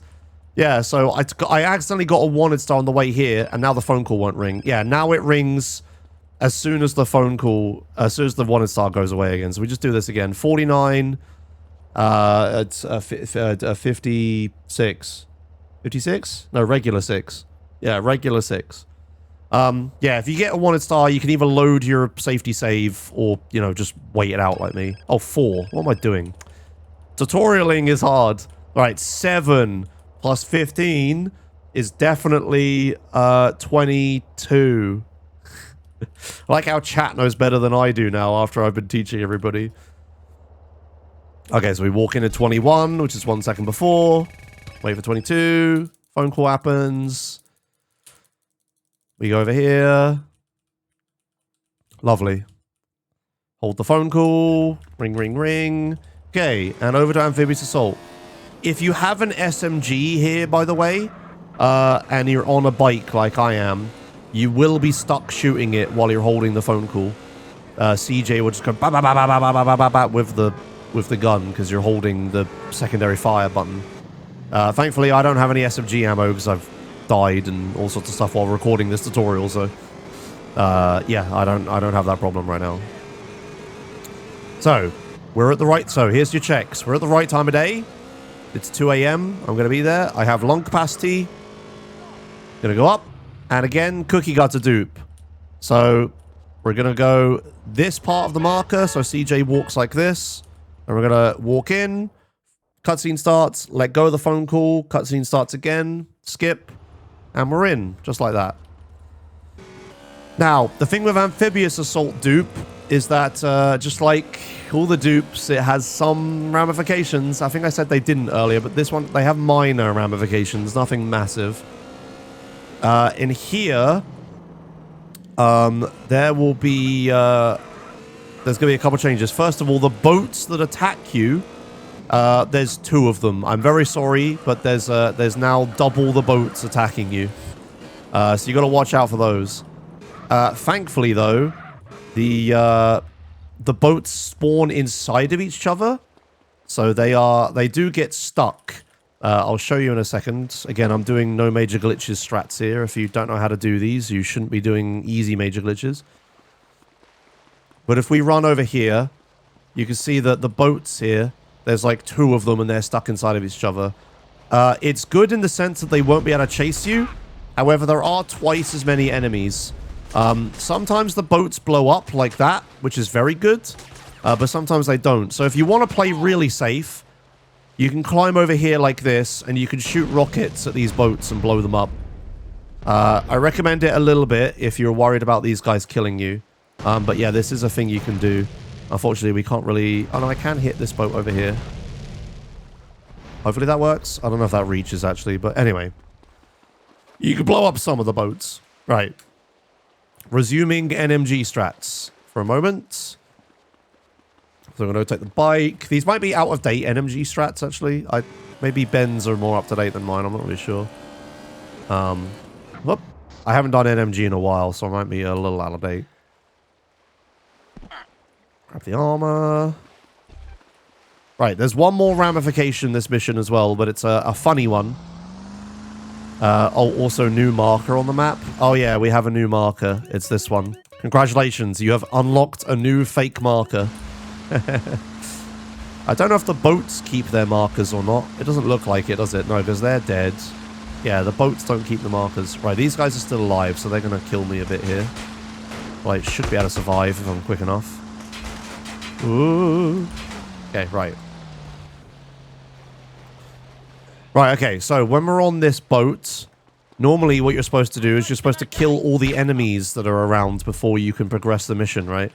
However, we have a funny situation where some enemies look like this. I'm not 100% sure what's happening here. I think it's their animation is breaking. But this is what we call a bald enemy.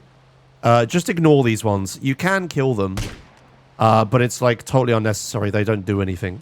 So you could just ignore those guys. They say yoga is good for you. Yeah. So you kill those ones. I think the enemies down here are all bald. Yeah, they're all bald. So we could just ignore them and plant the bug now. There we go. So you get to skip a few enemies if you dupe this mission, which is nice. But yeah, also you have that happen with these guys that spawn. I'm just going to kill these fuckers because they're kind of a problem. Alright, lovely. Onwards. Yeah, that's Amphibious Assault dupe. Pretty simple. Watch out for double boats. Yeah, they're colliding with each other. And, yeah, don't waste your time with the bald enemies. Cool. Right, onwards to Pier 69 across the roads. I just realized, with Amphibious Assault dupe completed, that is every dupe in San Fierro that we're doing. T-Bone Mendez, Ice, Franfar Lee, and Amphibious Assault. Those are the 3 dupes we do in SF. Hooray! You've learned San Fierro. Well done. You do, for your troubles, you've unlocked 3 extra markers. Hooray! Alright, so the next dupe we're going to do is Hijack 2X. This one is the start of where the cookie cutter analogy falls down a little bit because we need to do an extra step when we dupe it, but it's not a difficult extra step at all. So I'm going to play up to that bit and I'll see you at Hijack dupe. Hello again, YouTube. Sorry, I lied. There's some more things you need to do in San Fierro. First of all, Torino's last flight. When you complete it, you should pick up the weapons that stay on the helipad. Don't pick them up before you kill Torino. But once you've blown up Torino's helicopter and he's definitely dead, pick up these things here. Because we skip Amphibious Assault dupe, because we dupe Amphibious Assault, we skip Da Nang Fang. And Da Nang Fang is the mission that takes all your weapons away at the end of San Fierro. So because we skip that, we get to keep all of our weapons, which is really huge. So it's not worth picking up those weapons in No Major Glitches, because you would instantly lose them. But here, in easy mode, easy major glitches, you don't lose them. So keep those weapons. Yeah, forgot to say that at the end of Amphibious Assault, that you keep your stuff after. That's a pretty big deal. All right, okay, back to thing. There's one more thing I need to show after I complete this next mission. Okay, YouTube, welcome back. I just finished Yay Kaboom Boom. Boom! I have completed San Fierro for realsies. Hooray! Alright, I'm going to make a save. Now, we're in an interesting situation now, where with San Fierro completed, it's the moment you've all been waiting for. We now need to answer phone calls. I know, you're all very excited. But this is the point where we need to catch up with our phone call not answeringness. If you did everything correctly, you should have like 3 phone calls you need to answer here. It's technically more optimal to answer them, all but one of them, in the San Fierro run, because then you have less to answer here. But that's obviously scary for, like, you know, teaching beginners things. But Now that I've completed San Fierro, the only way to unlock the next mission is to answer the monster phone call. And the monster phone call is under the priority of every other phone call for San Fierro. So, we have to answer this first phone call, which I believe is Zero telling me about his shop. We're about to find out. We're about to find out. We're about to find out. Oh, there it is. Yeah, what? Sorry, Carl. Are you busy? Yeah, that's Zero telling me about his shop. This adds a 0 marker to the map. Then, which is going to be important in a minute. Then we have... yo, Carl, it's Jeffro, dude. Yeah, what? Yo, man, it's Jethro, dude. Damn, it's yo, man, it's Jeffro, dude. Damn it. Okay, there's that phone call. And I believe the next phone call should now be... Is this one Torino, or is there one more phone call? Pretty sure this is Torino, right? This is a friend of yours. Speak on it. This is a friend of yours. There it is. I know my phone calls. I speedrun this game. So once you get that phone call, it adds the question mark to the map. That one is the... that one's the mission we're going to do now. That's Monster. Once we've done this, however, there's one more thing I want you to do in San Fierro, but we'll worry about that shortly. Let's head over to Monster. I'm going to complete Monster, and then I'm going to show you how to do Hijack dupe. Okay, hello again, YouTube. You join me as I complete the Monster mission. Hooray! There it is. Now, we're in a bit of a funny situation here, where we need to dupe Hijack, which is the next mission. However, we don't have a phone call, or at least not a 15-second phone call. So you see, when this mission completes, there is no phone call. I got nothing. Wait, hang on. Can I start Hijack? No, I can't start Hijack. Yeah. So, sorry. There is a phone call, but this phone call is the one that starts Hijack. Sorry, I was wrong about what I was saying. Anyway, you have a phone call, but it's the one that starts Hijack. We need to answer this phone call in order to unlock the Hijack mission, right? So we can't use it for getting on mission 0 because then we won't have anything to dupe. So what you need to do at this point in the run is, since we're going to dupe a mission, we need to go back to our bestie, our second bestie Blood Bowl. But while we're on the way to Blood Bowl, I want you to commit a cardinal sin. The biggest sin of easy mode glitching. I want you to answer this phone call. Here, now. Don't screw around. Get back to the ranch. Ah, that's wrong phone call. Ah, I was mimicking the wrong phone call. So we're going to answer that phone call. We're going to get another question mark mission, right? Now we have a problem, don't we? We have a problem where we need to go to Blood Bowl and get an on mission 0 phone call. However, we don't have an on mission 0. Sorry, we don't have any phone calls to turn into on mission 0 phone calls. This is where our good friend Zero comes in.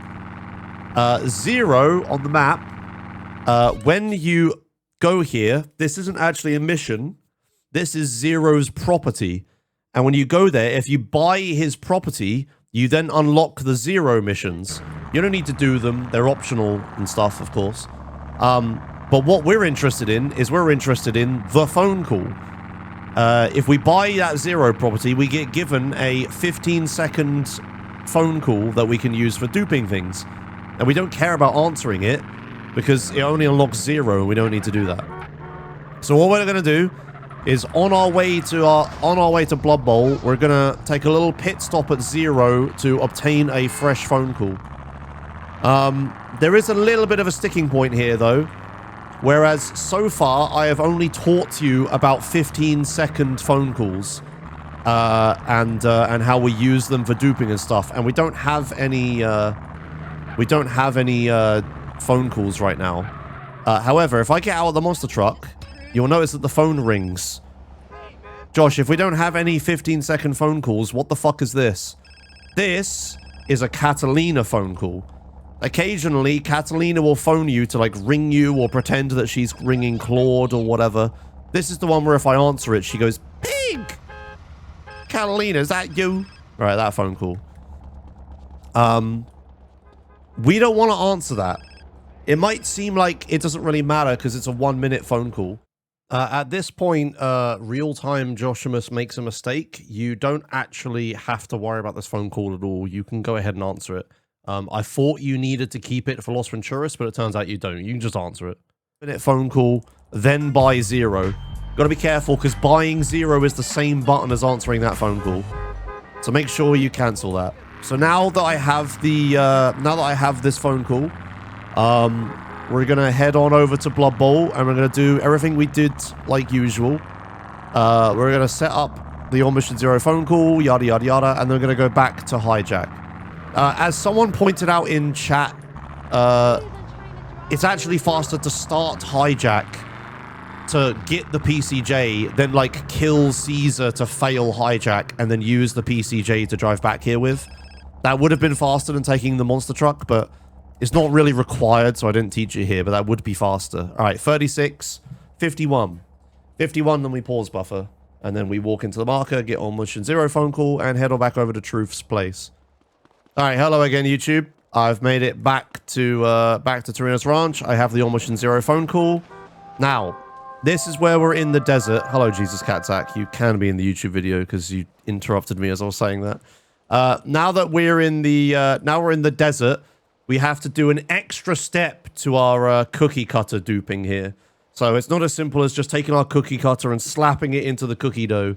Now we have to press extra hard a little bit to make sure it happens. So what we're going to do is we're going to hold our phone call. CJ is going to walk towards the ranch when you walk into the marker, so he's going to do this.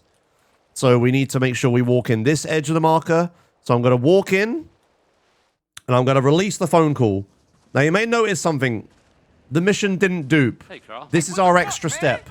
CJ has answered the phone call, and he is on it right now. You need to press F to cancel the phone call, and then CJ will put the call down, and then the mission will dupe. That's your extra step. Hey, Carl. So remember, in the desert, this only happens at Torino's ranch missions because you don't go into an interior or anything. It's outside, so CJ can answer phone calls. So you need to press F to cancel the phone call so that the mission actually dupes. It all works the same way, you know, dupe everything normal, but you just have to make sure you do that. We have a funny situation now where we have 2 of everything. We have an extra Caesar. This one's the real Caesar. You can tell because he follows you.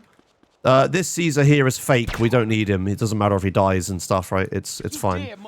And then also here, you'll notice we have 2 PCJs. One of these is the fake PCJ. That's this one. This is not the real PCJ.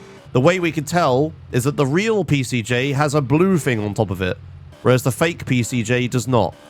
So make sure that you take the real Caesar on the real PCJ, like that. You can tell because, yeah, the subtitles happen and dialogue happens and stuff. Yeah, don't get distracted by the blue thing and crash and kill Caesar and fail your run, by the way. I never would have ever done that myself. Okay, so we have real Caesar on the real PCJ.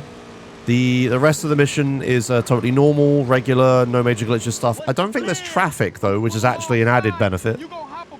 But yeah, keep in mind those few things and you'll be able to do this easy peasy.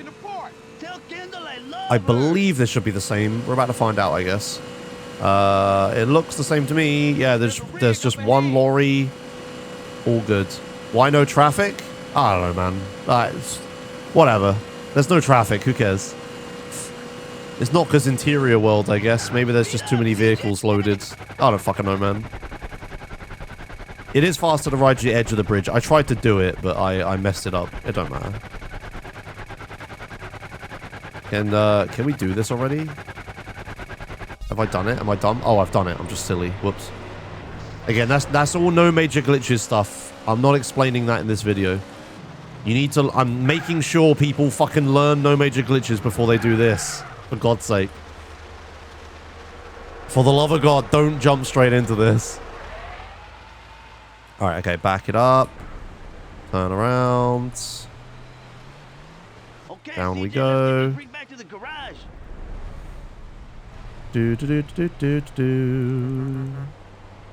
Okay, nice. All right, good. That's that mission done. Now, we're in the same situation again as last time, where we answered that truth phone call because we had to in that cutscene. So we don't have... oh, yeah, I have this PCJ in here from earlier, by the way.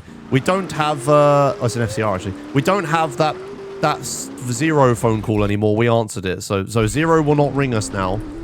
However, what we do have is we have... Where am I going? We have the phone call for Verdant Meadows. So this right here is the phone call for Verdant Meadows.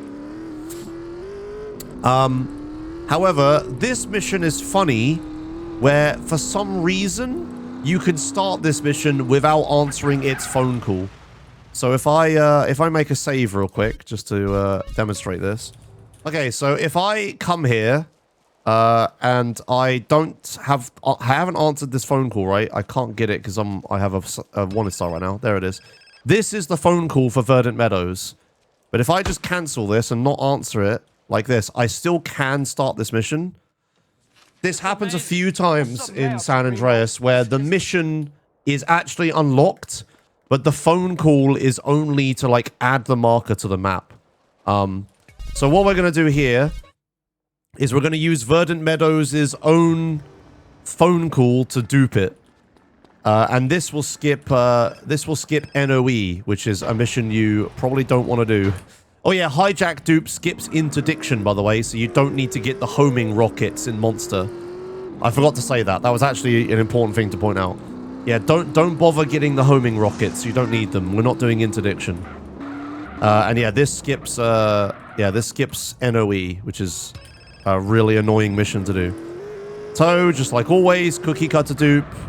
27 seconds on the in-game timer, plus 15 to it, which is 43, 42? 42. So I'm going to walk in at 41, pause buffer. You've seen it a million times. Kablamo. And then I'll fast forward this and we'll go to the next bit. Okay, so on mission 0, phone call, back at the ranch. Go over here. This is the extra hard one now. So this is the culmination of everything we've learned. We need to walk into the edge of the marker, but we can't see the marker. And we need to let go of the phone call in the cutscene. And then, we need to cancel the phone call in the cutscene. Put down the phone call. So, extra hard dupe. We're going to walk in. The visible marker. There it is. In the cutscene, let go of the phone call. Wait a few seconds so CJ does the animation of picking up the phone call. He's talking in the phone call. We press F. He puts the phone down. Mission dupes. There you are. There's Verdant Meadows dupe. And because it's a cutscene as well, it just happens. There's no extra ramifications. It's just done. We just skipped NOE. We no longer need to do NOE. We do unfortunately still need to do flight school because of reasons. Don't worry about it. But yeah, skipping NOE is a really good one because that's quite a tough mission for, like, you know, new runners and stuff. Yeah, and that's that. That is the desert missions all done. There is one dupe that I would say every easy major glitches runner should do, and that's a fish in a barrel dupe. However, that one is going to be using a 1-minute phone call. That same 1-minute phone call that we still have right now, we need to keep that all the way to fish in a barrel, which is like halfway through Los Venturas. Hello, post-edit Josh here again. Live Josh again makes the mistake where he thinks this 1-minute phone call is needed to dupe fish in a barrel.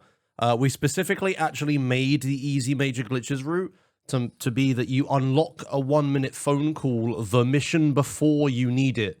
So you do the meat business, and then you get a 1-minute phone call from that new Catalina one, and then you use that to dupe fish in a barrel. In my any percent route, I do have to carry this 1-minute phone call through all of Los Venturas, so I explain how I do that now. But yeah, you don't need to. We made the route nice and easy. Don't worry about 1-minute phone calls. Just from this point, keep answering phone calls just like normal. Just answer them whenever.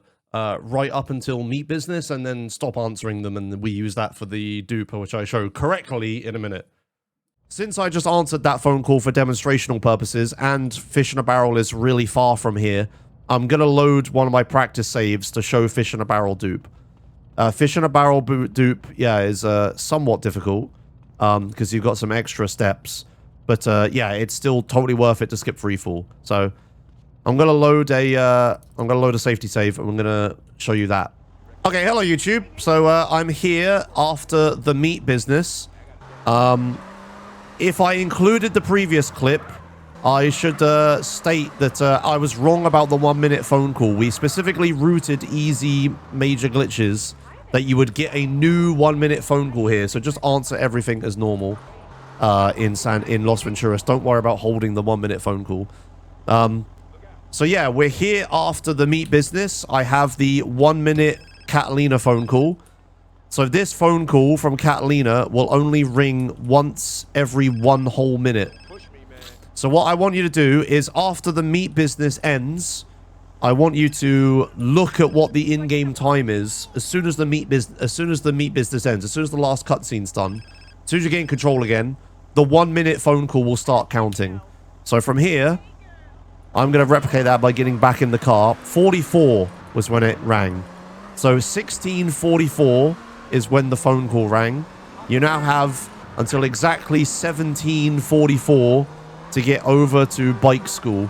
You probably won't make it. It's probably not actually doable. I don't do this route in my runs, so I'm not actually sure how doable this is, but anyway, keep track of your 1 minute phone call. We now need to go learn how to dupe with bike school. We're not going to use Blood Bowl because Blood Bowl is way on the other side of the map. We need to do bike school, which is a little bit different. Oh, I am actually going to make it. Okay, so this is makeable. Okay, there you go. So I've got 17:44 when the phone is going to ring. So this is very similar to Blood Bowl.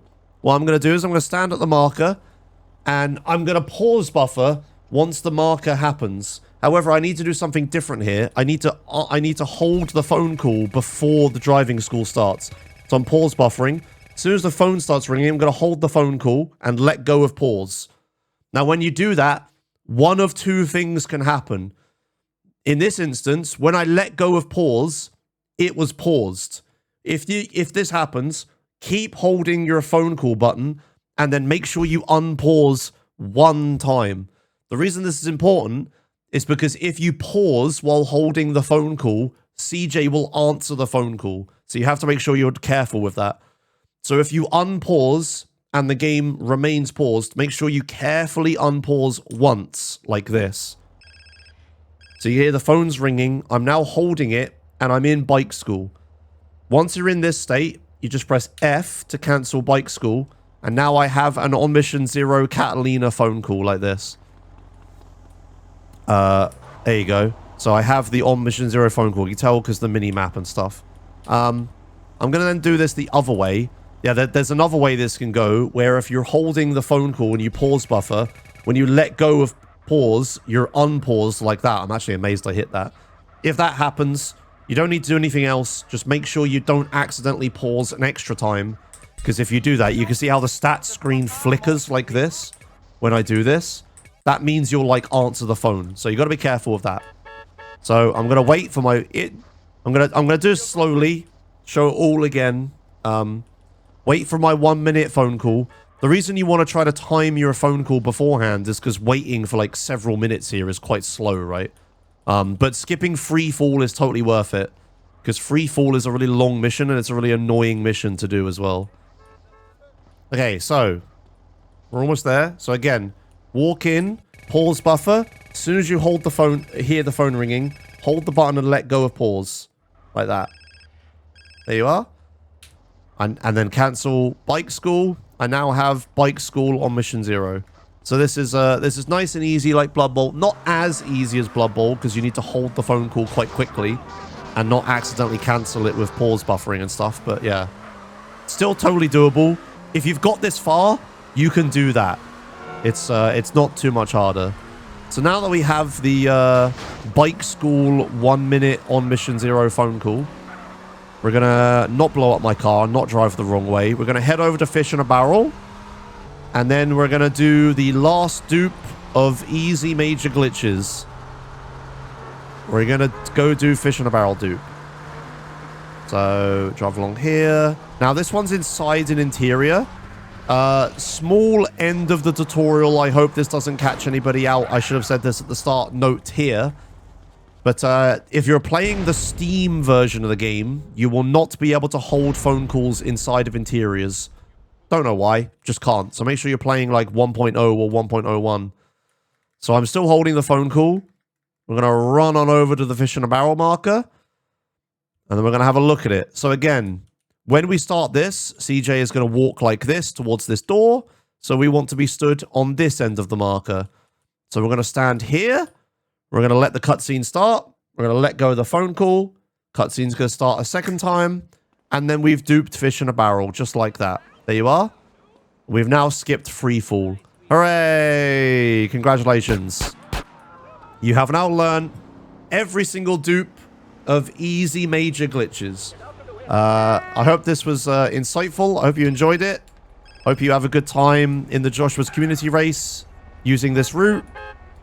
I will now, I'm going to, at the end here, show you one bonus dupe that you can do if you're feeling extra spicy. The one bonus dupe is not a cookie cutter dupe, and it's actually takes some execution, but it's Los Desperados dupe. This dupe skips gang territories. It's a massive skip. If, like me, you hate gang territories, you're gonna definitely want to do this dupe. However, if you're only interested in doing cookie cutter dupes and easy major glitches, this is where that tutorial ends. So I'm gonna say now, thank you for watching. Thank you for learning easy major glitches. I hope you have a good time duping your first few missions and stuff. If you do this and you find it easy and you want to learn more and you want to do more dupes, I don't know if there's any good resources. I think there are some old, out-of-date any percent tutorials that you can learn from. But otherwise, it will just have to be like you watch my PB or the world record or whatever and you try to copy it. That'll be the best you can do, I'm afraid. Yeah, there are some old tutorials for any percent, but that's about it. Maybe in future I'll make a proper any percent tutorial, but it'll be a lot more complicated than this. So that's your lot for now. So thanks for watching Easy Major Glitches. I'm now going to cut to me doing Los Desperados dupe as the final bonus dupe. Alright, so you're here. You want to skip gang territories. You think they're boring and lame just like I do. Well, I got the strats for you, buddy. So, first of all, we need to do an extra step in San Fierro. So at the end of San Fierro, after you've answered all the San Fierro phone calls, like the one that gives you access to driving school, so like when you're doing like, you know, Hijack dupe or Verdant Meadows dupe or something, in the middle of that, or in between like going to Blood Bowl and stuff, come over to driving school. We need to do a thing here. We need to get some extra... Oh, I haven't done it on this save yet. Oh, that's silly. Fuck. Cut! Okay. I'll answer the phone calls. We need to do an extra step here where we will do driving school to earn some extra driving skill. Because what we want to do is we want to unlock the stadium event in Los Santos. There's a stadium here in Los Santos, which is really close to Grove Street. And it can be used to set up a glitched on Mission Zero phone call, very similarly to Blood Bowl in San Fierro. However, the problem with it is it's not unlocked at the start of the game. You have to have a certain amount of driving skill before it's unlocked. So we're going to earn that driving skill in driving school really quickly. So I have the phone calls I need. So we're going to go to driving school. It's going to be the red S on your map. Start this, go over here. And what we need to do is we need to earn at least 3 gold medals, is what I would say. We need to learn at least 3 gold medals. I say at least 3 because what happens is every time you get a gold medal, you get a boost to your driving skill, like your driving skill increases. And we need... Oops, I messed that up. Okay, so if you mess one up, just go back and, like, redo it. But, if you, Yeah, you need to earn a certain amount of driving skill before going back to return to Los Santos. And it's variable how many driving school golds you need to get, because I don't know how well you drive for your run, right? I'm driving terribly, apparently.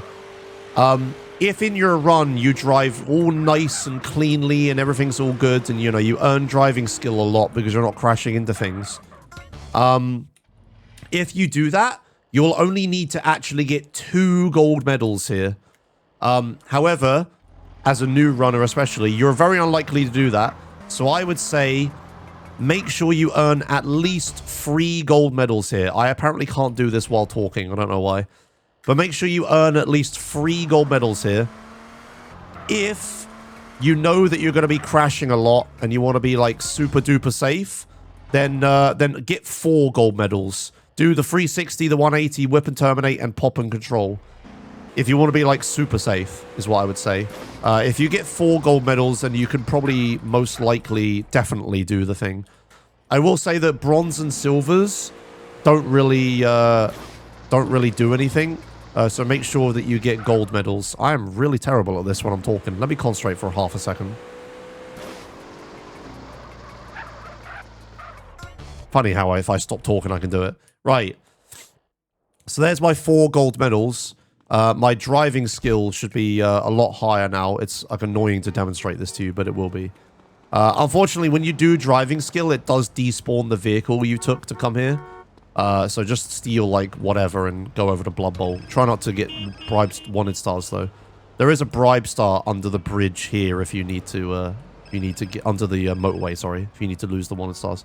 Anyway, little amendment. Make sure you do driving school so that you unlock the stadium in Return to Los Santos. Okay, now I'm going to cut all the way to Los Desperados. Okay, so here we are in Return to Los Santos. When you get to Return to Los Santos, by the way, like after you complete Los Venturas, when you get to Return to Los Santos, you need to resume not answering phone calls. Do not answer any phone calls. From this point on, there are no phone calls that unlock missions, so you don't need to answer them. It will do the thing where it doesn't look like you have the mission marker at the mansion, but it will be there. It's just invisible. You need to walk into an invisible marker. But other than that, you do not need phone calls. So don't answer phone calls at all in Return to Los Santos. And then play Return to Los Santos up until Los Desperados. Don't do any gang territories, obviously, because we're not going to be using them. So here I am. I would have just completed Riot, and I would be here. And I have several 15-second phone calls at this point. So what we need to do is, this is totally different to the cookie cutter dupes that I explained previously. If you try to cookie cutter dupe Los Desperados, what will happen is it will look like it will work all the way until the final cutscene. And then in the final cutscene, that's down here, in the final cutscene, CJ will get stuck inside of himself, and so will Caesar. There'll be 2 copies of CJ and Caesar in the final cutscene, and they won't be able to walk. And because of that, they won't be able to walk to the point that they need to in the cutscene to, like, progress the dialogue. So then you'll just softlock. You'll be stuck forever. You won't be able to progress. So don't do that. Don't cookie cutter dupe Los Desperados. It won't work. It will literally... It's better to just do gang territories because you can actually progress the game. So what we need to do is we need to start Los Desperados on Mission 0. We need to then do all of Los Desperados on Mission 0 until the final enemy. Then we need to give the final enemy a satchel as a present. Then we need to drive all the way back here, hold the phone call. We need to then blow up the final enemy and hold a phone call, blow up the final enemy, walk into here, let go of the phone call after 1 voice line plays, walk back out, and then we need to time the mission ending with exactly the same time as we start the next copy of the mission. We need to time these 2 things happening using shotgun blasts to time it. Right? So you need at least 1 satchel and you need a shotgun in order to do this. So this is a bit advanced and a bit complicated. I'm not going to do as in-depth a tutorial for this. You need to be, like, pretty goddamn confident if you're doing this already. So, I'm just going to perform it for you and try to talk through what I'm doing, but I'm not going to fully explain it because, yeah, we'll be here for hours. So, we're going to come over here. I'm going to use Vigilante to time the 15-second call. So, 58. That's 13. Now, this marker here is, again, you need to hold the phone call into the marker, like bike school. So I'm going to pause buffer till the phone rings. I'm going to hold the phone call and then unpause carefully. And now I'm holding the phone call. You need to make sure to do it that way. So I'm holding the phone call. You then got to blow up your own car while holding the phone call. And then keep holding. Now this is the bit where you're going to get stuck shooting because of the... whoa, hello. Yeah, you're going to get stuck shooting and it's going to cause a bunch of problems. Now we're going to come over to Los Desperados. And now, different to last time, what we're going to do, instead of walking in the duping edge, you know, where CJ will then do this and then we'll dupe the mission, we're going to do the opposite. We're going to walk into the non-duping edge here, okay? So I'm going to walk in. The cutscene's going to start. I'm going to let go of the phone call. And then the phone rings like this. So you need to make sure you let go of the phone call in the walk-in cutscene. And then you get this hands-free phone call. Just shoot it away or answer it or whatever. It doesn't matter. And then you do Los Desperados, no major glitches, just like normal. So we leave Caesar behind. Yeah, the reason I'm including this is because I really hate gang territories. So I fully understand if people want to be able to skip them, so I will briefly teach this. But yeah, as I said, we just do this mission totally normally. I have a minigun on this save. You could have a minigun on this save, or you could have the rockets, I guess, but whatever weapon you have, use it here. Whatever big boy weapon. I think collecting the minigun ammo is probably still good, so you should probably do that. I did say you do no major glitches totally normally from that point, so it should include that. Okay, so I'm at the end of the mission here. Obviously, don't answer the goddamn phone call. Go here, and we're going to kill all but one of these enemies. We're going to leave this guy behind, right? And then we need to throw a satchel on him just like that. I actually killed the wrong one. You're supposed to leave the other one behind, not that one, because that one can die. So hopefully he doesn't. Yeah, I did the wrong one. Then we're going to carefully don't run over Hazer. We're going to travel all the way back to Grove Street. Just like this. I'm really annoyed I killed the wrong guy there. That was... or I left the wrong guy alive. That was a mistake. Yeah. Kill the other one. Those two at the end that are like crouch walking across the road. Kill the one that I didn't kill. I goofed. I haven't done Los Desperados in a while. Yeah, if you're... Because what can happen is like, yeah, your friend can kill that guy and it will pass the mission before you're ready, which is really bad. Okay, so this is the hard part. This is the hard part. So we want to get out. We want to hold the phone call. We're not actually using this phone call for on mission 0 at this point. We're only using it to regain control of CJ, which is a mechanic I have not explained at all, but don't worry about it. So we're going to detonate, walk in, cutscene will happen, wait for a voice line. Oh, that's the last of them. Once we hear, oh, that's the last of them, run over here. Aim your shotgun, walk into the invisible marker, wait until this voice line, shoot twice, and then if all's well, I didn't do it. I don't think I did it. Ah, I failed it. Damn. This is how difficult it is. Without practice, I can't do it. I shot too early there. I started shooting the shotgun too early. It's because I'm trying to explain it. What you need to do is, as soon as the subtitles for that last voice line disappear, you need to shoot 2 shotgun shell shots and then cancel your aim and let the mission start a second time.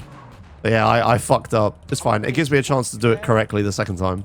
But this is what I mean. This ain't easy major glitches. This is like, you know, an actual like skill taking. Well, not the other ones don't take skill, but this is actually a difficult dupe, right?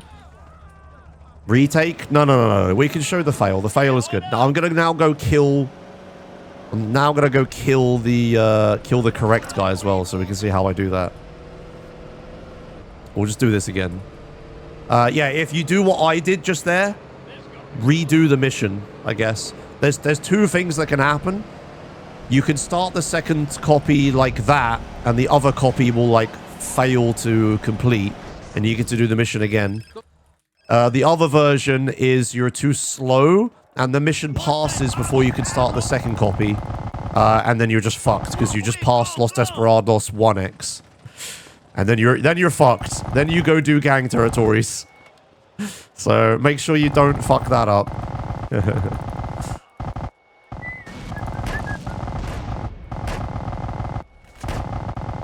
Okay. Did I kill the wrong one again? God. No, this is the right one. This is the right one because he hides back here. There you go. So that's the guy you want to leave alive. This guy, I think it's named Gal. Gal is much less likely to kill that guy. I don't know why I'm running on foot, but we just are, I guess. Fuck it. I'll use this. All right. Well, I messed up. I'm supposed to use the blades, right? Oh, progress with Denise. Lovely. That could have screwed me up. All right, so head back to Los Santos, Grove Street. Again, you want to do this as quick as possible in case the other guy does find a way to kill himself.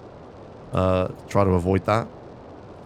Right, this time I'm going to do the process and I'm not going to talk, so I hopefully don't mess this up. So yeah, pay attention again to my inputs down there. You can see what I'm doing. All right, here we go. So, phone call.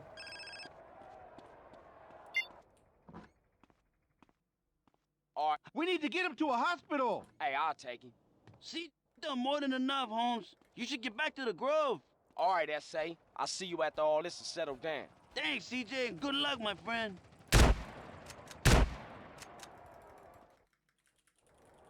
Did I fuck it again? No, there we go. I did it right. There you go. So, in the correct world, what happens is you then just start Los Desperados the second time. And it starts on mission 1. You see, my mini-map doesn't have all the icons in it. I'm on mission 1 now, so that's correct. So I passed that first copy. Oh, I've done this wrong because I'm talking again. I passed that first copy, and then instantly started the second copy at the same time.